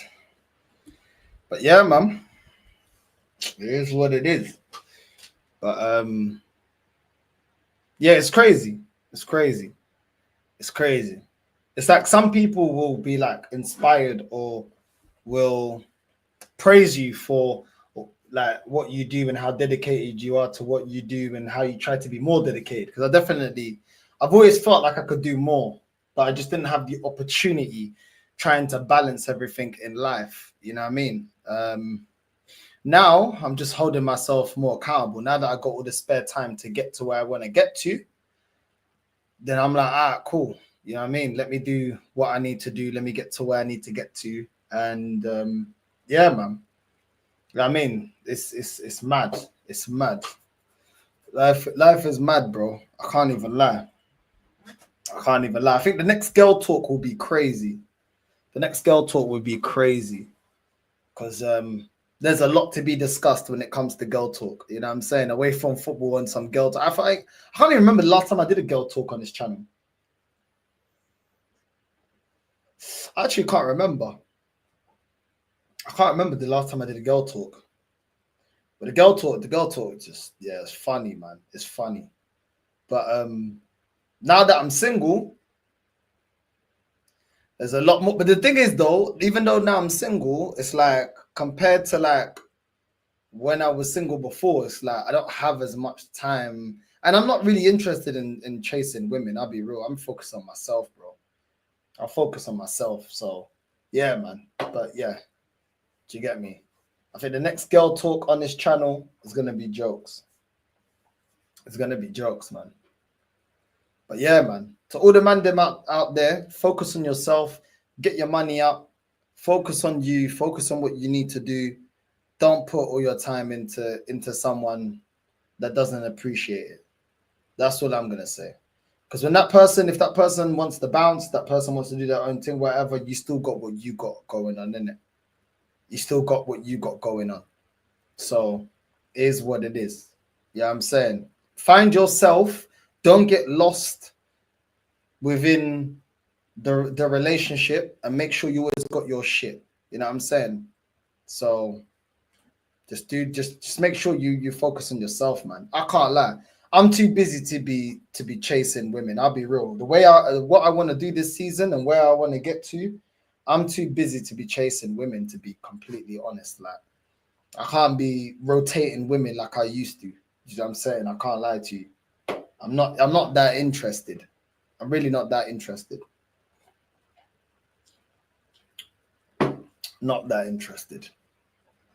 And I feel like I've got less patience for the BS anymore. I ain't got patience for the BS anymore. I really don't.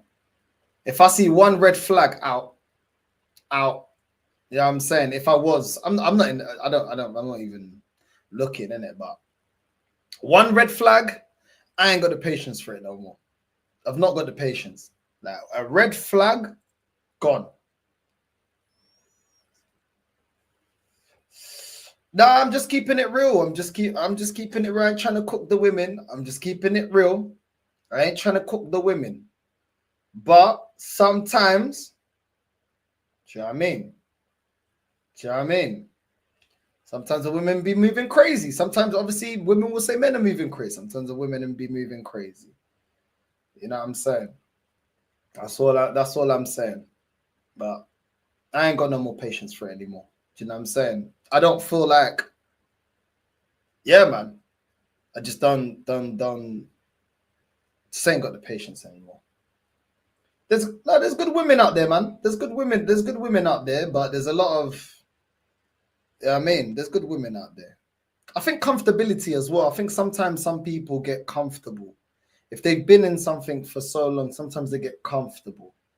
You know what I mean? I think as humans, people value things that you got to work for. But then what you got to work for sometimes can start becoming an expectation. You know what I mean? So it's one of them ones, man. Sometimes people just got to go and do their thing, man. Figure it out. Figure it out. If the grass is greener. But good luck, because it's cold outside in these streets, you know. It's cold outside. It's cold outside in these streets.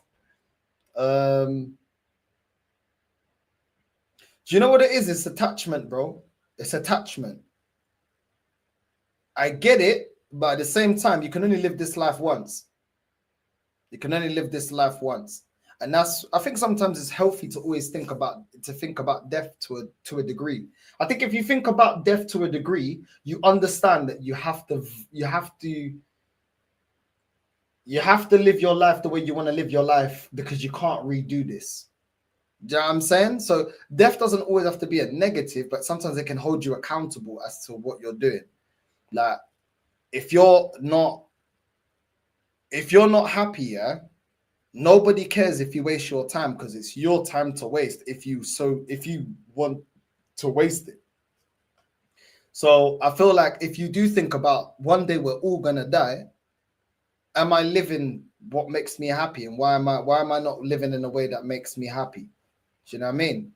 And I think that will make you accountable, you know what I mean? And when you're in your 20s and that, you think that you got all the time in the world, like it feels like, yeah, like, you know what I'm saying?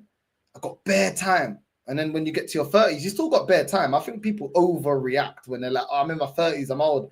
No, you're not, man. But it's just, obviously, people get competitive. People start, comparing everyone's life. I think that's another thing, man. Sometimes women will look at another woman's life and envy it, yeah, and don't know what it takes to be in that person's shoes. Like some women don't have a kid and then be envying someone that's got a kid, but then they have a kid and then they're like, oh, I can't go on my favorite holidays, or I can't go. And it's like, well, didn't you think it through? Like before you envy somebody's life, did you not think it through? But they just envy because, oh, but she's got it. Okay, then you get it then. But then don't complain when you can't do certain things. Do you know what I'm saying? It's like some people just never content, man. Do you know what I'm saying? It's not just women, men as well. Like some men just, you know what I mean? It's human sometimes, you know what I mean? But you envy someone, you don't know what they're going through. You don't know how their life is. It just seems attractive because because they may have something you don't have. But it is what it is. It is what it is, man. It is what it is. I'll be real. Like, my only regret so far is that I didn't do this earlier. But then I didn't do this earlier because I wasn't mature enough to do this earlier, because I was just too busy chasing women. Like, do you know what I'm saying? Like 16, 17, 18, 19, 20. Like, I was just too busy. You know what I'm saying? But yeah, that's my biggest thing. Anyone that's watching this that is like in your 20s and you like speaking about football, you got personality or whatever, do it now. Do you know what I'm saying? Like the older you get, the more responsibility you have, mortgage, you know what I'm saying, bills to pay. It's just life just becomes a lot more. Obviously, I ain't got no kids, but some people have kids and stuff like that. The older you get, the more, you know what I mean? Your future self is going to, you're gonna be proud of yourself for doing that. Do you know what I mean? Study and do YouTube on the side. Do as much as you can and make sure you get qualification, because nobody can take that qualification away from you if you study for something that's got a lot of demand for.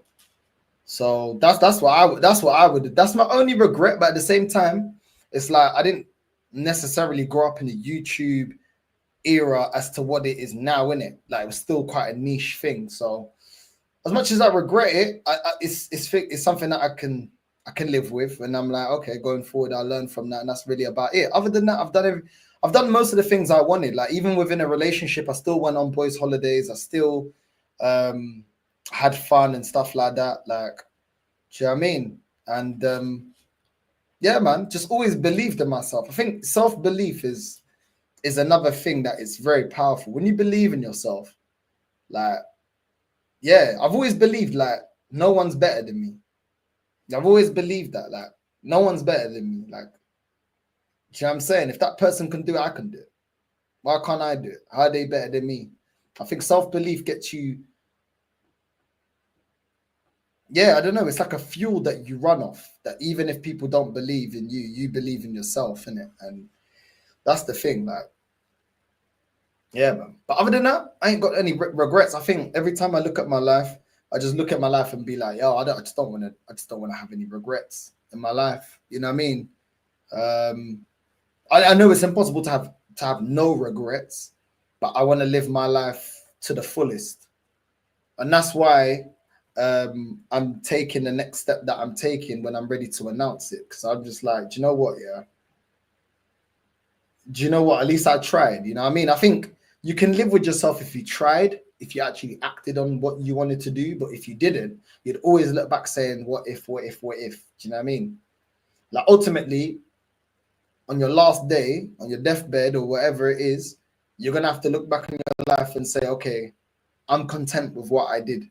And I feel like that's my biggest fear, looking back and not being content with what I did and being like, okay, even if I failed at this or that, I gave it the best shot that I could. So, I created a lifestyle for myself that I was happy with. Do you know what I mean? So, like, yeah, like when I wanted to learn how to dance salsa, I learned how to dance it. When I wanted to learn how to dance bachata, I learned it. When you know what I mean, the dances from my culture, I learned it. When I wanted to go to Latin events, I did. When I wanted to go carnival, I did. When I wanted to go bashment, that the things I wanted to do, whatever I was into at the time or I'm into now, I just did it. You know what I mean? And yeah, man, that's the thing, man. Do you know what I'm saying? A lot of people will put you down because a lot of people, they're not happy. They don't want to see you happy. Do you know what I'm saying? And that's another thing, man. Do you know what I mean? That's another thing with women, bro. Like, other women will give women bad advice, yeah, to fuck up their life, yeah. And then some women are dumb enough to take it. Some men are dumb enough as well. Like, other men will tell you certain things. I remember certain things in my life. I remember when I was, like, certain things in my life, certain people be like giving me the fear mongering. Bare people live in fear, you know.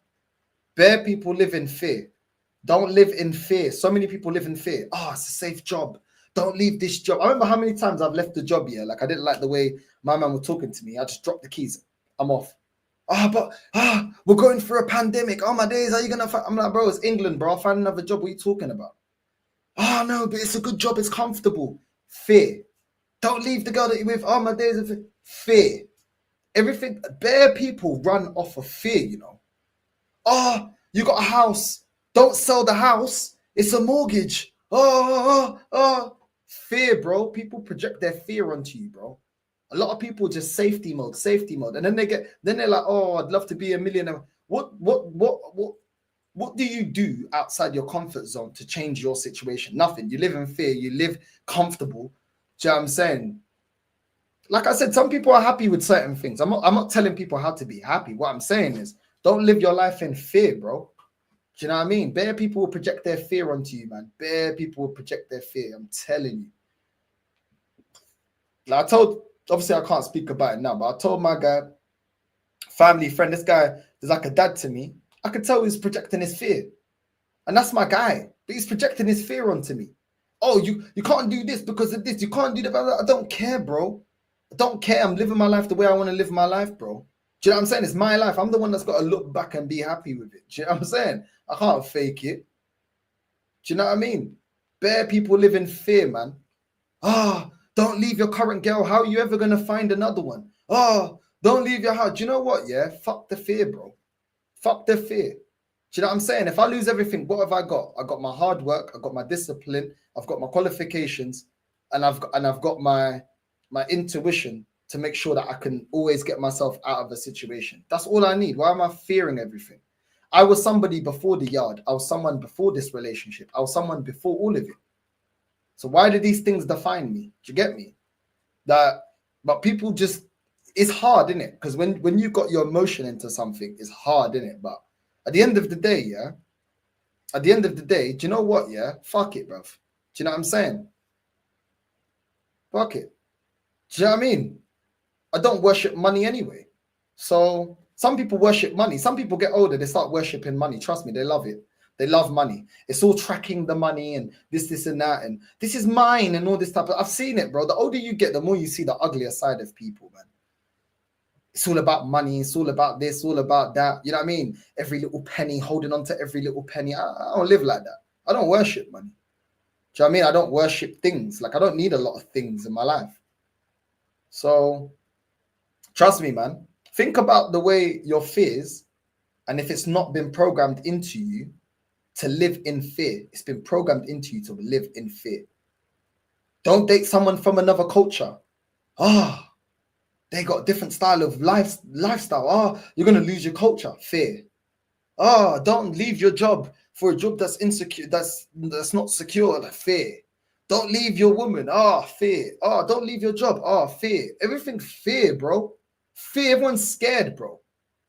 People live scared, bro. This is why when the news come out, yeah, with you know, the price of gasoline has gone, the price of petrol's gone. Let me fill up my tank real quick. Fear, bro. Fuck the fear. Do you know how many times I've seen recession? Many times I've seen prices of things, price of food, fear mongering. Oh my day! I remember when the pandemic started, yeah, people going and getting toilet rolls, getting 50, 60 toilet rolls. Fear, bro. People live in fear. I don't fear nothing. I don't fear nothing. I don't fear nobody. I say what I want. I do what I want. I don't care. Do you know what I'm saying? Obviously, a healthy amount of fear is good. You know what I'm saying?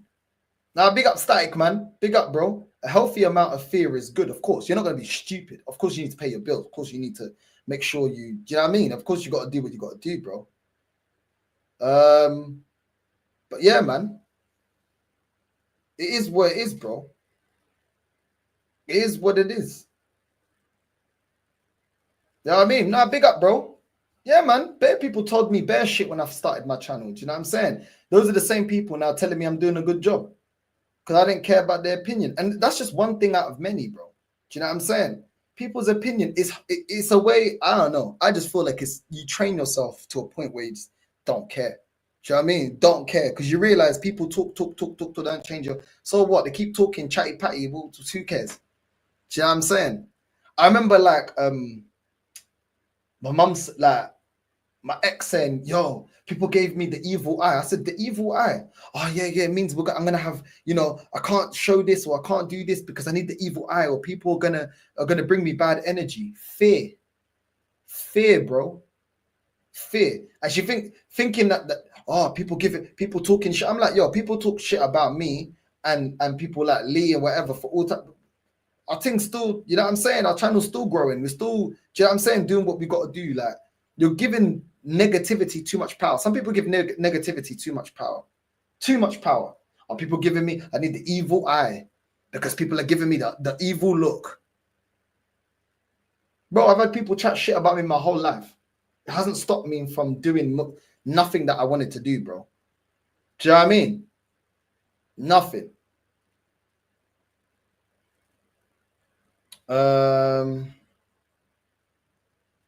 It's crazy, bro. You know what I'm saying? Yeah, driver's license. Yeah, I hear that. You know what I'm saying? I wasted 5 years at uni. I don't need any of that in my job. I recommend everyone to earn money as soon as possible before studying some stupid subject.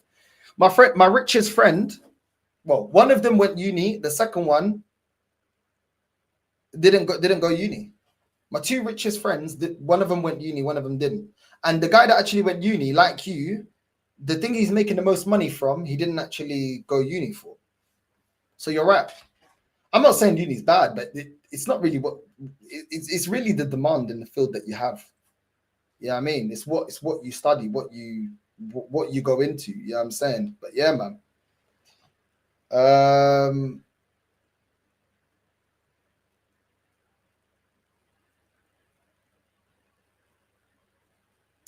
I know ball to a good standard, but I couldn't do it simply because you need patience with certain people who come on screen and they get rude. Yeah, I get it. It's not for everyone, isn't it? It's not for everyone. Yeah, I'm saying it's not for everyone.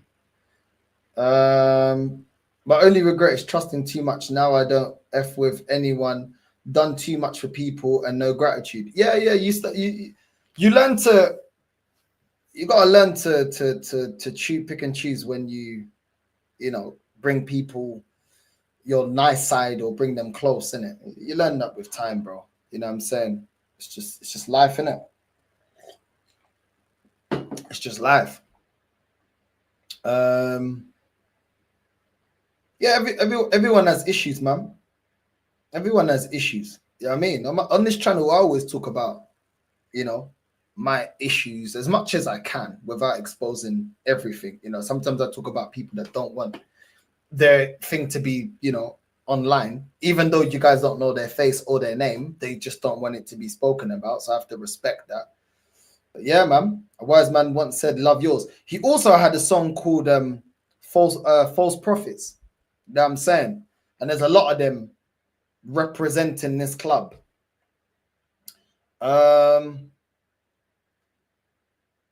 Going on holidays, they can't do now. Who would do something as foolish as that, bro? That's another thing. Some people run away from their reality by going on holidays.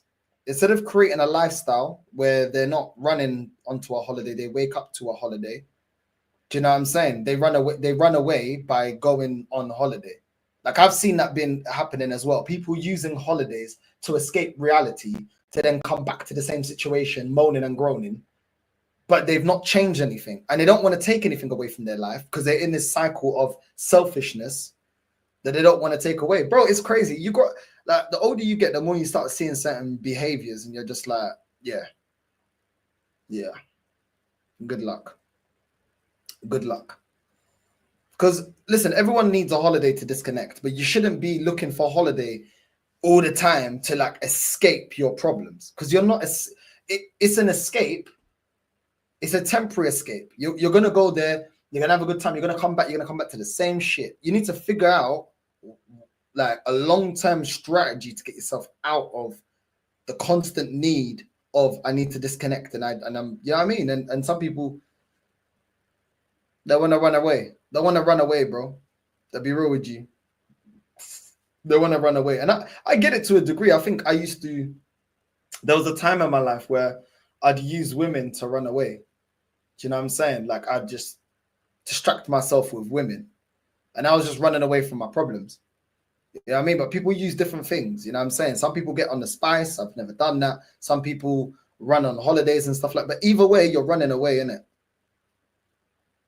Do you know what I'm saying? 30s goes fast and 40s, you either make it or you don't in most man's cases. Yeah, man. You know what I mean? If you're not happy, you make others around you miserable. So lose. That's another fact, yeah? That's another fact. Someone that's miserable will think that you're the person that has to make them happy. No. They need to find happiness within themselves. And if they don't find happiness within themselves, they will fool themselves that this will make me, a car will make me happy, a holiday will make me happy, a new phone will make me happy. Do you know what I'm saying? All this stuff, yeah? Someone that's not happy, get away from them because they'll drag you down. Their unhappiness will drag you into their misery. And it's all, I'm telling you, there's two type of people that drag you down to misery, yeah?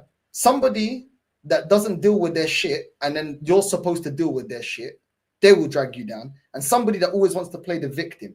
There's so many victims in this world. Victim, in everything.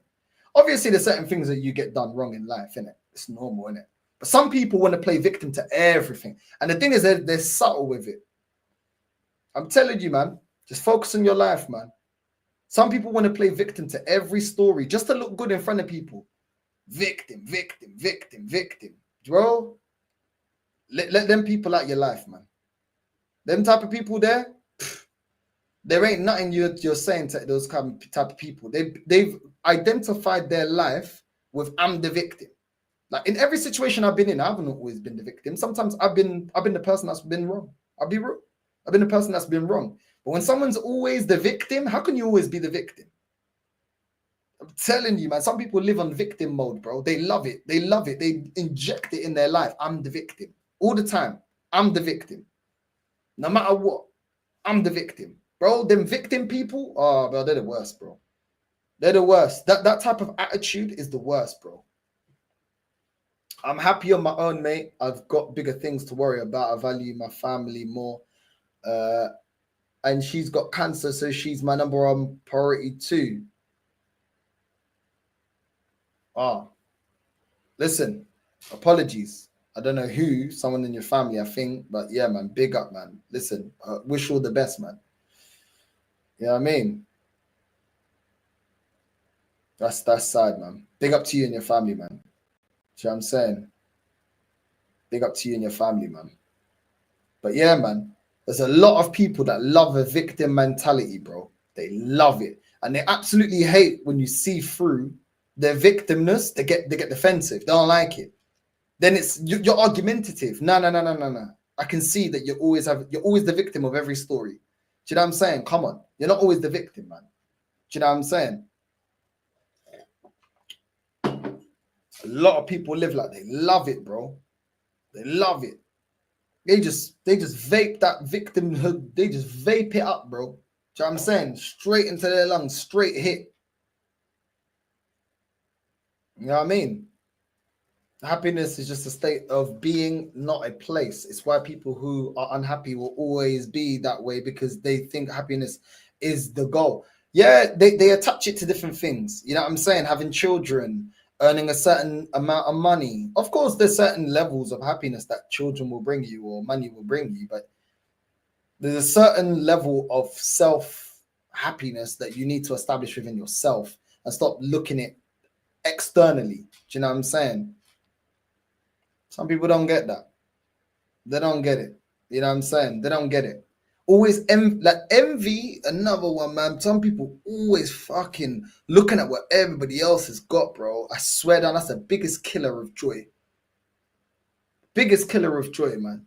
When you look at somebody else and you're always envying what they want, what they have. You know what I'm saying? I think YouTube is a great trainer of that. Like you see people like doing better than you. And if you just compare, you can start comparing yourself out of motivation to do it, to continue doing it. Do you know what I'm saying? So I think YouTube really trains you that you can't, the comparison thing will just make you just be demotivated, because you're like, why is that person doing that? And then you don't start seeing your blessings and stuff like that. So yeah, man. But yeah, a lot of women, bro, comparison kills joy, man. It kills happiness. Why has that person got that? Why is that person? Oh, my certain friend. Oh, well, I don't want to get into going what she's going through. It just takes away the joy. It takes away the joy of many things, man. Many things. You know. But then certain men are like that as well. I'm not just saying it's women. Certain men are like that as well. Yeah, we're all human. Certain men are like that as well. Envy and jealousy is the worst trait a person can have. I pray to God to minimize this, bro. I'm telling you, bro. I'm telling you. You know what I mean? You got to look at your own wins and look at, you know, the things that are going for you in your life, man. You know what I mean? Instead of trying to keep up with the Joneses. That shit don't make you happy. It don't make you happy. A lot of people want to have no responsibilities for anything, just expect to be given stuff. They don't want to put the grind in for things. That's absolute facts. A lot of people, yeah, they don't like the grind anymore. They don't like the grind. It's true. They like the instant. They already got something. The instant. Do you know what I mean? And that's why they start becoming complacent. That's why they start listening to, oh, the grass is greener here, the grass is greener there. Do you know what I'm saying? But yeah. We're not really built, like, as people, we're not built, yeah, to appreciate things that come to us easily. Let's be real. If your parents give you a car, you're probably going to crash it or rag it into the ground.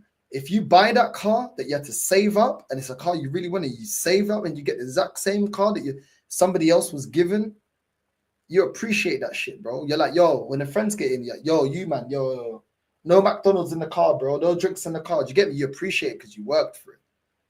You worked for it. But that's what it is. That's what it is, bro. That's what it is. They're not working for things as well as people just feel entitled, bro. They feel like they just deserve it. Do you know what I mean? They just deserve to have certain things, bro. I didn't grow up like that. I didn't grow up like that. Sometimes the people with nothing become the worst, though. Sometimes the people with nothing here become the most entitled, money hungry. I'm telling you, bro. Sometimes the people that come from nothing, bro. That coming from nothing sometimes leaves some traumas in some people. I'm telling you, they start becoming selfish, bro. Start becoming selfish. They start becoming, I'm just keeping it honest, man. They start becoming selfish, bro. They start feeling like this shit's mine, this is mine, and it's like, bro, like, relax, bro. Do you know what I'm saying? Relax. They start thinking everyone using them for money, and that's like, yo, it's not even that deep. Do you know what I'm saying? It's really not that deep. I'm telling you, sometimes the people that come from nothing, bro, they're the worst. People talk about people that came from money. The people that come from nothing, bro, sometimes they're the flipping worst, bro. Do you know what I mean?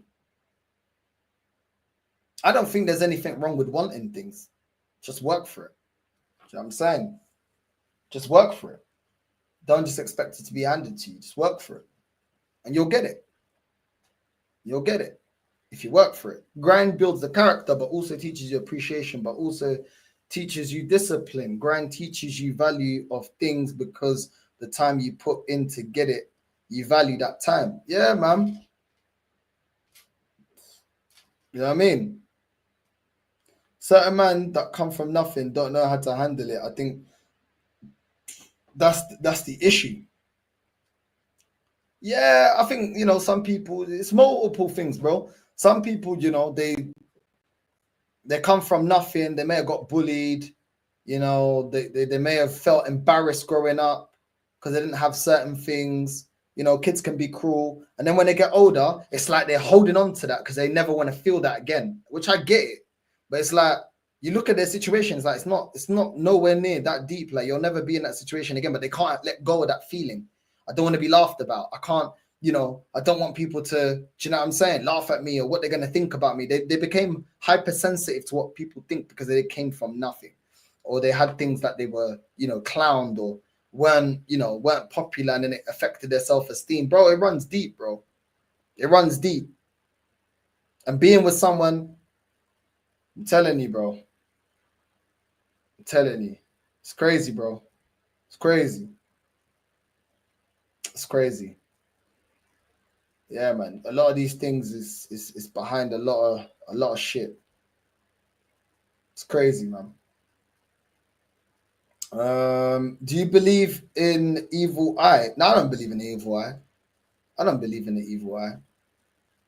I believe I'm in control of my destiny. That's what I believe in. I believe I'm in control of my destiny.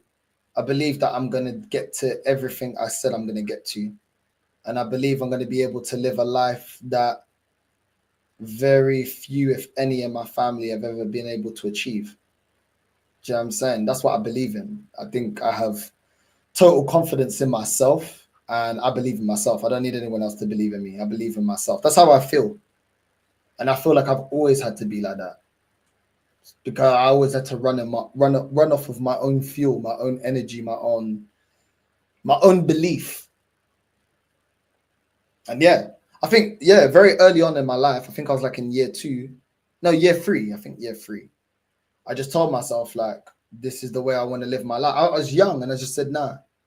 Like, with a chance that I could have got when I was getting bullied, like, it was like for like a week or 2, I was like, right, I'm switching this whole thing. I'm never going to get bullied in my life ever again. And then after that, just sorted out the bullies, and I was like, I'm going to live my life. I'm going to do exactly what I want to do. And I just decided that.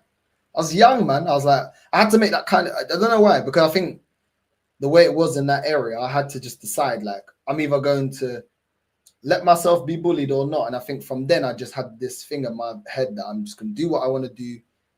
And just, yeah, man, I don't know how to explain it. I'm just going to be me, innit, and do what I want to do. So all this evil eye stuff, I feel like just people, it's my opinion. People ain't got to agree with it, but I just feel like you're giving it way too much power. Way too much power. Because I feel like sometimes if you believe in that stuff too much, then all of a sudden you start feeling like, because you take your accountability from yourself, it's like, oh, well, I can't achieve nothing because I'm getting evil eye. Do you get what I'm saying? That's how I interpreted it from the person I knew that kept telling me about evil eye, evil eye. Oh, I can't achieve this because of evil eye. Oh, I can't go for that job because of evil eye. And it's like, no, you're in control of your own destiny. Do you know what I'm saying? Like, you can do what you want to do. Yeah, you can't control when it happens for you, but you can control your actions and get into your goals. That's what I think. You know what I mean? But yeah, man. Envy and jealousy is the biggest problem in the Italian community, bro. I think that's the biggest problem in many communities, bro. Let me tell you, it's a massive problem in the Portuguese community, bro. You know what I'm saying? It's crazy. I had a friend like that. He would vent to me, and it got to the point where I asked him, why is it that the one thing they have in common is they always have an issue with him. They can't all be wrong. Yeah, bro. I'm telling you. It's everybody else's fault all the time. Always everybody else's fault. Big up Omar, bro, for the raid. Always everybody else's fault. Healthy competition is good for progression, but envy is a root of evil. Yeah, man. Do you know what? Yeah, it was something that 50 Cent said one time, and I've experienced it. It's weird. Like when he said, 50 said something like, when you pray for success, you don't pray for envy, you don't pray for jealousy, you don't pray for entitlement. But those things come alongside it. And it's true, man. It's true. Ain't nothing worse, yeah, when you're winning, that the person beside you is becoming envious. Or is becoming against what you're doing when you're doing something positive. That's the worst. That's one of the truest things that 50 said. Now, I've never experienced success on his level, but when you pray for success, you don't pray for envy, you don't pray for jealousy, you don't pray for entitlement. But those things fucking happen, and it does happen at any level of success. That it happens. Some of the people around you, or a person around you, will start becoming entitled, envious, jealous. It's crazy, bro. It's just how life is. It's how life is, man. It's how life is. Some people talk to you when you're in the slums. Yeah, they'll talk to you about yeah. You know, I can't wait for you to win. As soon as you win, you can see that hate in their eyes, bro. You can see the hate in their eyes. You can see the envy in their face. They start, you know what I'm saying, talking down on your wins or rolling their eyes, bro. You know what I'm saying? When you're talking about your goals, they start rolling their eyes, start cutting their eye at you. Do you know what I'm saying? I'm telling you, bro. You can tell energy if you focus enough. You can tell the energy of someone. Like, do you know what I mean? Smirking at you, like, who do you think you are for having goals? Who do you think you are for having goals? You know what I'm saying? Like, it's crazy, bro. It's crazy. Do you know what I mean? It's crazy, man. It's crazy. I had a manager. He's a Watford fan, and I remember, like, he used to be like, obviously I'm gas engineer, he's electrician, and then he got me a job somewhere. As soon as he found out I was doing YouTube, yeah, all of a sudden my guy start getting jealous and that. You know what I'm saying? Saying little things. Yeah, I'm saying it's just mad, bro. Like, I mean, it's crazy, bro. He was all right until he found out I had a channel. Then he's just chatting shit and that. And it's like, what I'm saying is I got a big announcement soon. All I'm saying is you're still working at that dead job, bruv. You know what I'm saying? So it is what it is. You're stuck. You know what I'm saying? You know what I mean? This is what envy gets you, bro. You know what I mean? This is what envy gets you, bro. You're in a bro. My guy's in a sexless marriage, yeah. Sexless marriage. Vex doesn't have a penny to piss in, yeah, because it's all going on childcare and that. You know what I mean? And where did your envy get you? You know what I'm saying? Why you got the same 24 hours as me? Why don't you do what you got to do? What's the point being jealous and envious of someone? You get me? It's okay, though. You know what I'm saying? Okay. Don't worry about it. I got some better news for you. Don't worry. All will be revealed soon. Yeah, they don't want you to do better than them, bro. They don't want you doing better than them. And the thing is, yeah, I got better friends that are doing better than me. And I love them for it because it actually motivates me, man.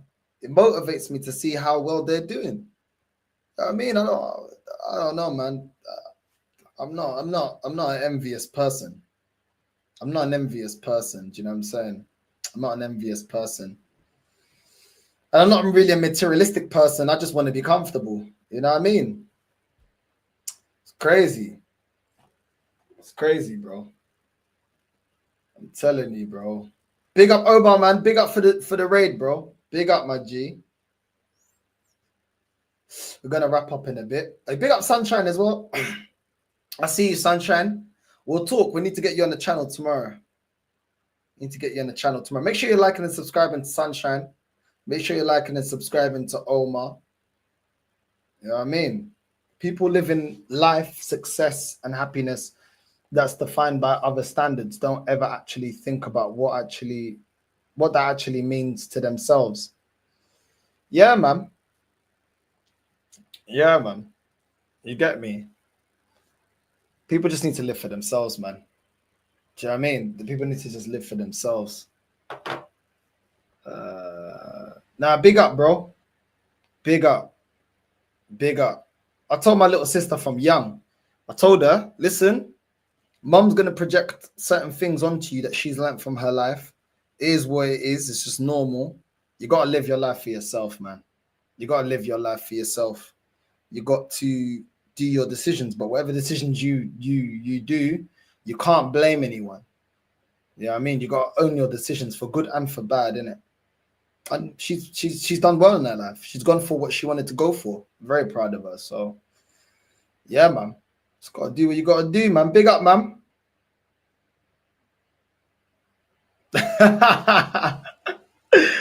Oh, man. They're just talking life, innit?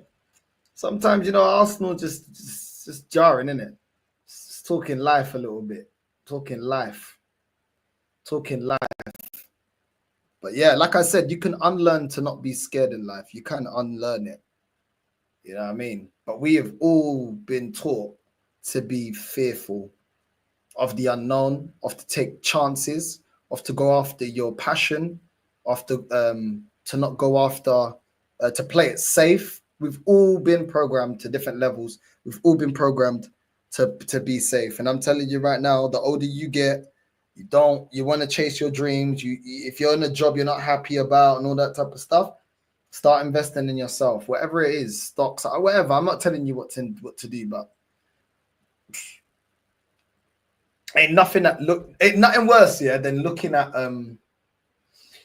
like, what's the age of retirement? 64. And then you're looking at your life like, yo, I'm doing something I don't even enjoy. Or I'm doing something that's just not my passion, or I feel like I can offer so much more.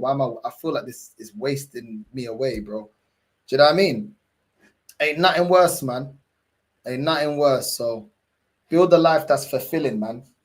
As much as I love the club, and trust me, I love dancing, I love music. I can't live without it. I can't.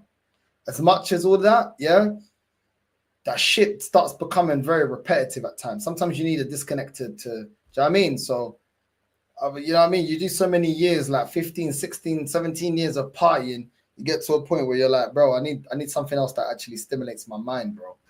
Do you know what I mean? So make sure you get yourself in that kind of, you know what I mean? This job that I'm at right now, I'm leaving this job in September. My guy that works here, I'm like, how the hell have you worked here for 25 years, bro? It's toxic. It's a toxic environment.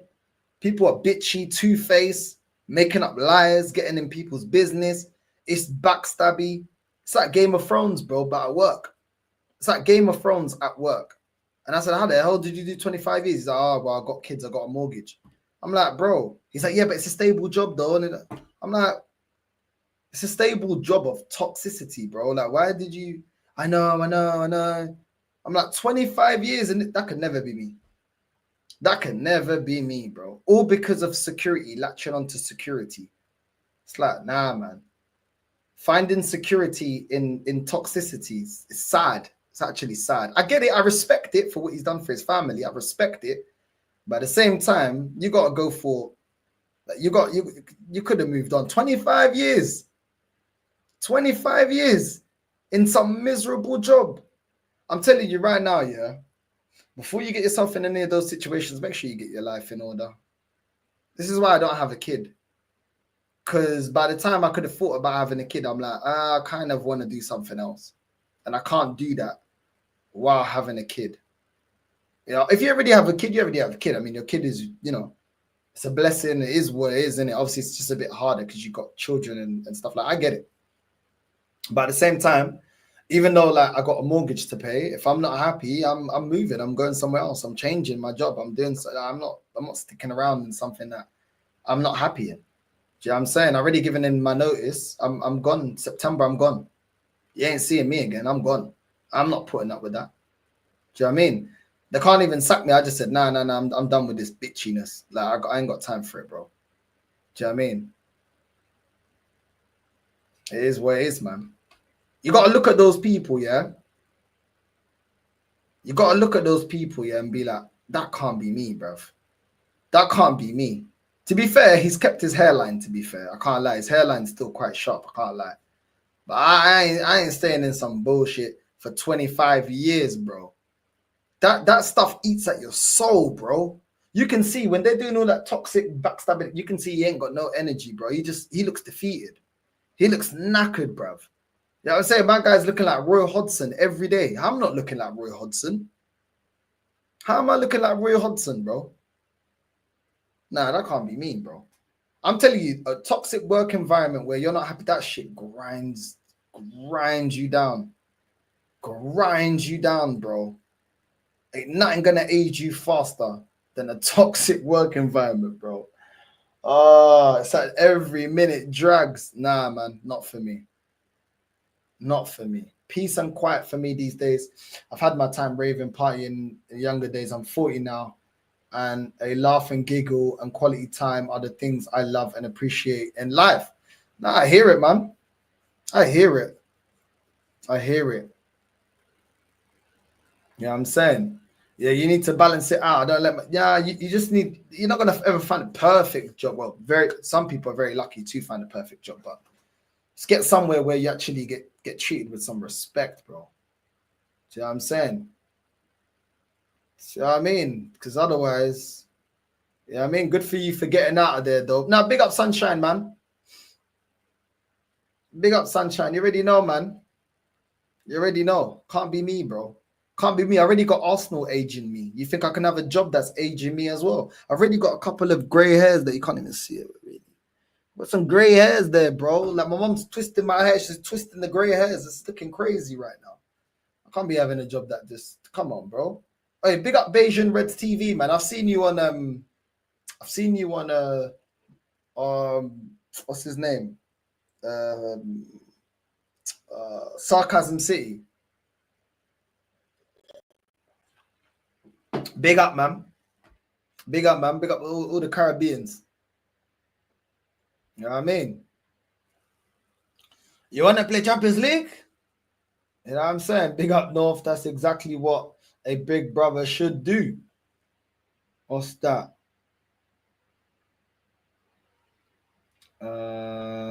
What's this? Northside, are you still gonna do La Liga content? I'll probably do it after I got my announcement. Do you know what I'm saying? After I got my announcement. It's crazy, bro. It's amazing how people have took shit when but not when you're around. That they don't have the balls to say to your face. People are crazy. Big facts, North. Yeah, man, it's just projecting, bro. A lot of people project their unhappiness, bro. They project their unhappiness, bro. Do you know what I mean? The same guy that was chatting shit about me, I'm living a lot happier life now than him, bro. You know what I'm saying? He's got asked to go outside. He got asked permission to go outside. I ain't got to ask no one permission to go outside. And even when I was in a relationship, I ain't got to ask no one the permission for me to go link up with my boys, bro. You know what I'm saying? I never got sex used against me as a tool, bro. Do you get me? Like, I'm just being honest. Like, certain men are whipped here just by sex, bro. The girl goes, nah, you ain't having no sex, bro. Just use it as a weapon. Oh, you don't want to do what I wanted you to do? You ain't getting no sex. That ain't never happened to me. You know what I'm saying? That ain't never happened to me, bro. You know what I'm saying? Over a disagreement. Certain men are getting whipped, manipulated, controlled through sex, bro. And he was one of them. He is one of them. You know what I'm saying? That could never be me. You know what I'm saying? Big up flipping nines. You know what I'm saying? That could never be me. Are you mad? Do you know what I'm saying? I'm telling you, man. I'm telling you. This guy's stressed, bro. Man's going, bro. It's crazy. I ain't gonna say no more. I'm gonna say allow my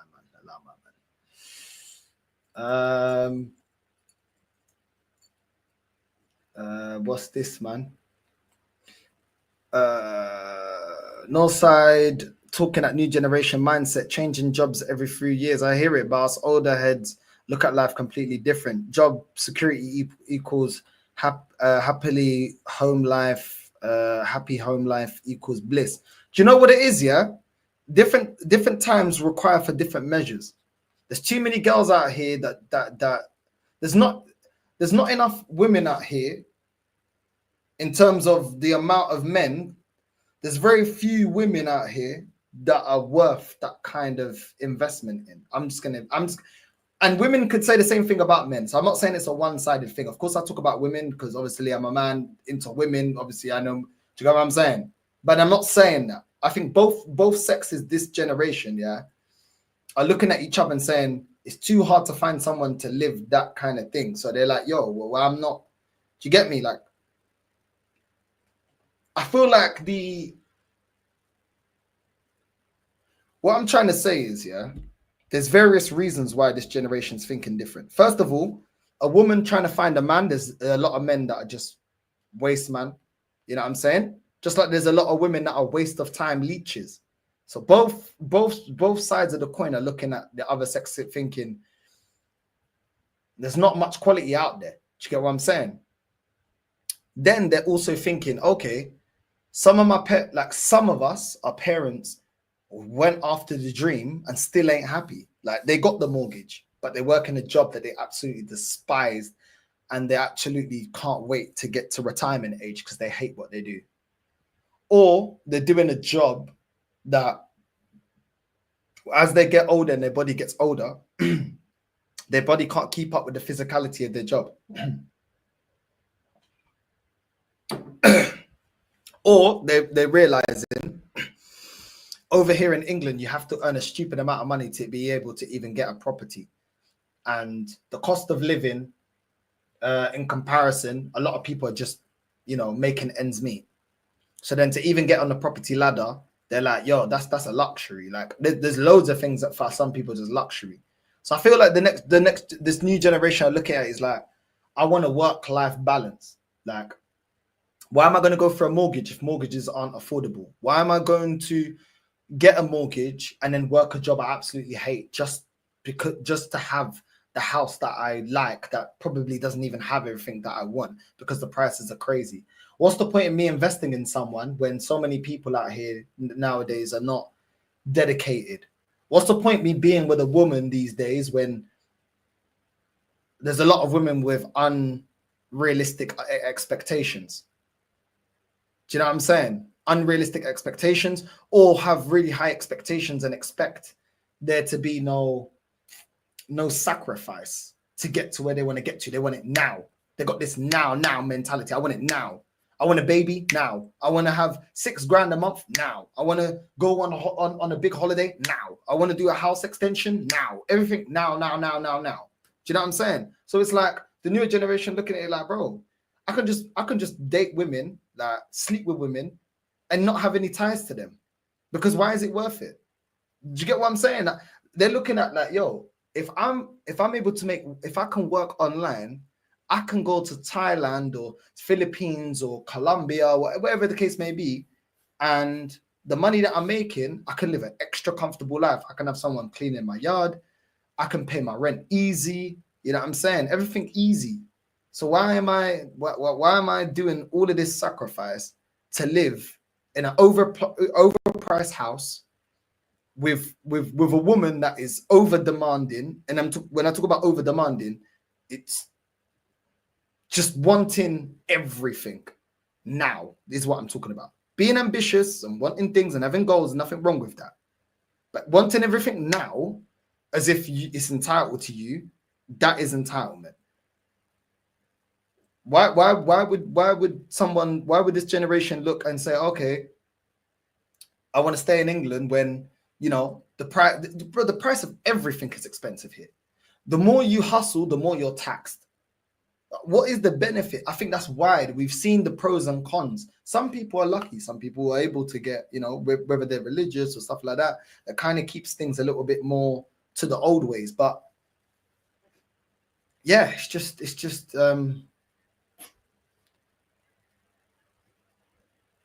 there's too many things going against the old ways nowadays for it to be appealing to the newer generation. I think they want a work-life balance, and I think they put that ahead of, certain securities. And there's also different ways of making money. Obviously, the opportunities of making money online, even when I was like really young, that wasn't really an option. Do you know what I'm saying? It wasn't really a thing. Now it is. So then with that, you're able to be a digital nomad and do different things, man. So yeah, man, too many things in the UK just working against people doing that. You know what I mean? I think that's why there's a difference in generation. There's different opportunities to make money, and people are not as committed as they used to be. Do you know what I'm saying? And sometimes people don't find partners that are as supportive as the partners of the past. That's another thing. Do you know what I'm saying? Like when my grandma was holding my granddad down and stuff like that, she weren't telling him, do you know what I'm saying? Oh, I don't, I need you to do this, I need you to do that. They're like, nah, we're working together. Do you get what I'm saying? She weren't saying, oh, Joanne from down the road has this and that. Why don't we have this? Do you know what I'm saying? It was more, you know what I mean? So it's just different times, man. It's different times, bro. And nowadays, it's just easy to just have a mash and dash thing and just go about your business and not be tied to no one. Do you know what I'm saying? So I think some people are just like, is it really worth it anymore? Is it really worth it? Do you know what I'm saying? Just get your needs met. Don't have to deal with the bullshit. Don't have to deal with the drama. Don't have to deal with the ups and downs and mood swings. Don't have to deal with the ungratefulness. Just, do you know what I'm saying? A lot of people are taking, I'm just being real. A lot of people are taking that option. A lot of people are like, I can't be asked anymore. Do you know what I mean? I can't be asked with it anymore. I don't feel valued. Do you know what I'm saying? I don't feel valued enough for what I do and what I bring. So it's what it is, man. But yeah, man, no job is actually secure. It isn't. It isn't. That is true. That is true. But you got to understand, they're from an older generation. You can't blame them for how they think, innit? Do you know what I'm saying? They grew up in a different world in terms of what it is now, innit? So I get it. There's not. I get the older heads, man. I get them, but yeah, man, things are different. And as I got older, I can understand how you get older and then you start disconnecting with what the young people are thinking, like the really young people, So I get it, man. We're heading towards, yeah, bro. It's crazy. The system against us. I'm leaving UK soon, inshallah. Bro, do what you got to do, man. Do what you got to do. I think the UK is a great country for you to get your qualifications, for you to learn, opportunities, things like that. You know what I'm saying? Great for that. But at the same time, the UK is not encouraging people to get to where they need to get to and then want to stay, bro. It's just becoming everything's just a money grab, bro. That's what it's becoming. Everything's just a money grab, bro. Do you know what I mean? But it's mad. Bro, this is why people are trying to leave, bro. This is why people live. I think, what was it, last year? I think the most amount of Brits left the UK.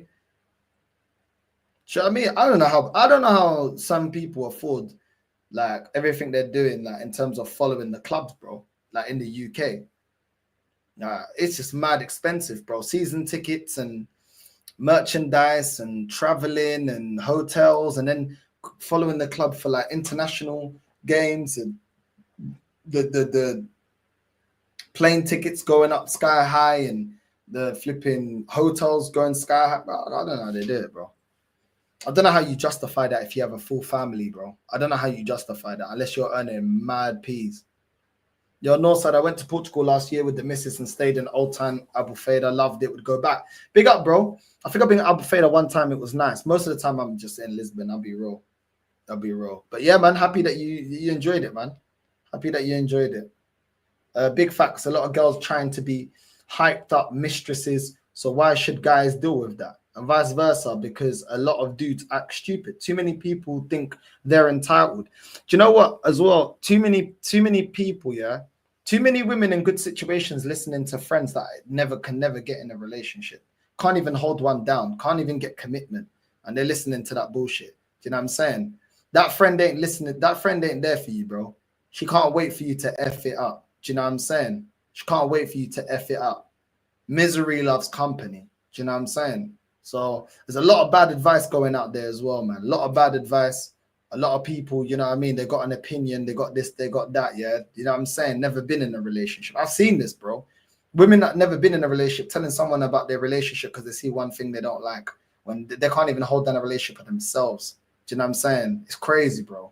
It's crazy. Outside right now, it's crazy. And all that's gonna happen, I'm telling you, you listen to that friend, you lose that. It's cold outside.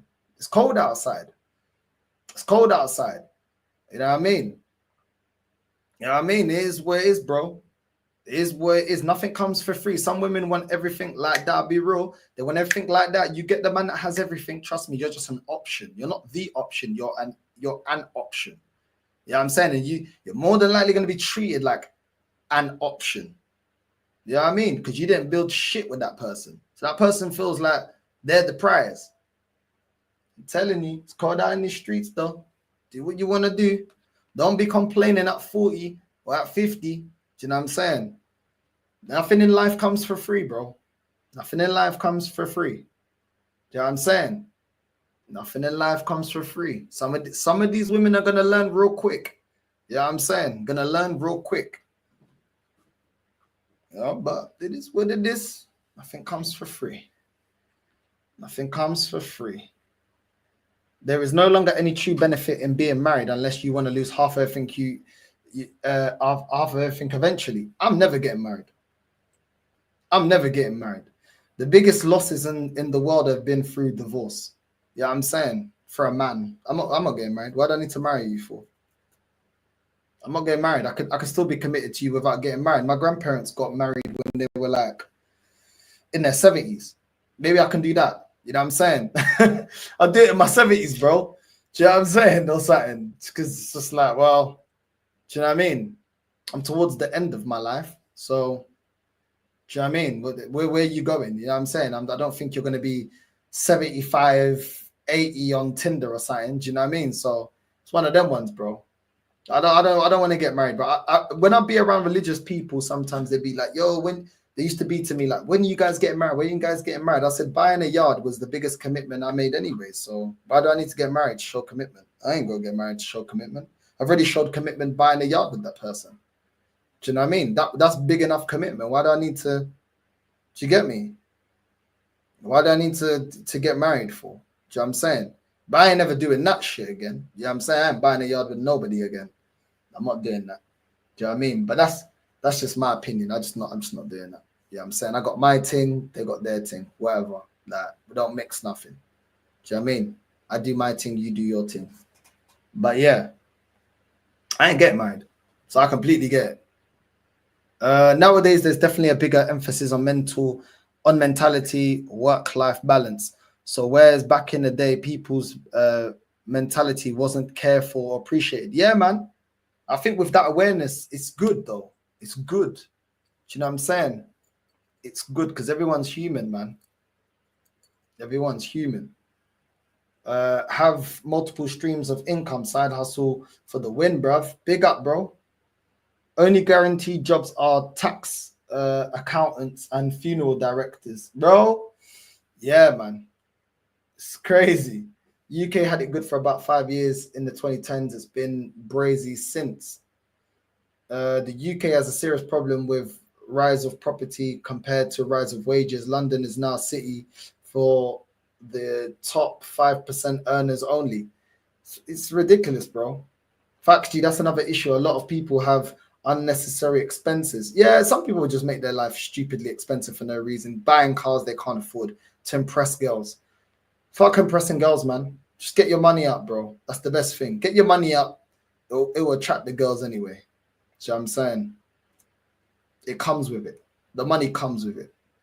I'll be real. It's true. The money comes with it. You ain't got to show it off. Just do what you got to do. She already feel that she knows that you're busy. You're doing something. You ain't got time for nonsense. You know what I mean? Just do what you got to do, man. Because once you get out your 20s, I'll be real, it's all about money, bro, with them. It's all about money with them. I'm just going to keep it honest right now. I'm just going to keep it 100. It goes from in the 20s, you're good looking, to nobody cares no more what you bringing to the table.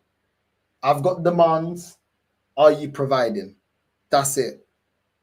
That's all they care about. Don't be fooled about I love you. It's all bullshit. What are you providing me? Because I need a child. I need this. I need that. I need that. That's all it becomes. It just becomes a business. Like, what are you bringing me right now for me to? That's it. And I'm not blaming women. Like, obviously, women need the environment, but then sometimes they go over the top. Sometimes they go over the top with it. Do you know what I'm saying? It doesn't need to be as brazy as they make it, but you know, it is what it is, isn't it? It is what it is. Just me. What'd you bring me? What'd you bring me? I'm telling you, that's what it gets like. That's what it gets like. That's what it gets like, man. Them. So just get your money up, because the game changes when you hit your 30s. The game changes, bro. The game changes. It's about what financial security can you bring me? What lifestyle can you bring me? And that's it. That's it. Do you know what I'm saying? They'll have probably one friend and the man just provides everything. Then they're like, oh, if I could do that, then I would be able to have a child and I'd be able to be a housewife. And I'm like, back in the day, housewives, they were able to do that because, you know, they didn't have to work. I was like, okay, well, if you don't have to work, then I run everything and you ain't got no say because I'm the one working for everything to hold down everything. You want that? No, I want to have a say. I want to be independent. Well, you're not going to be able to be independent because financially, we're not bringing home the same. Do you know what I'm saying? It's all mad, bro. It's all mad. I'm blaming social media. Too much information is accessible and too much information is not good. Now we are having discussions about XG and shit. Yeah, bro. It's crazy, bro. It's crazy. What's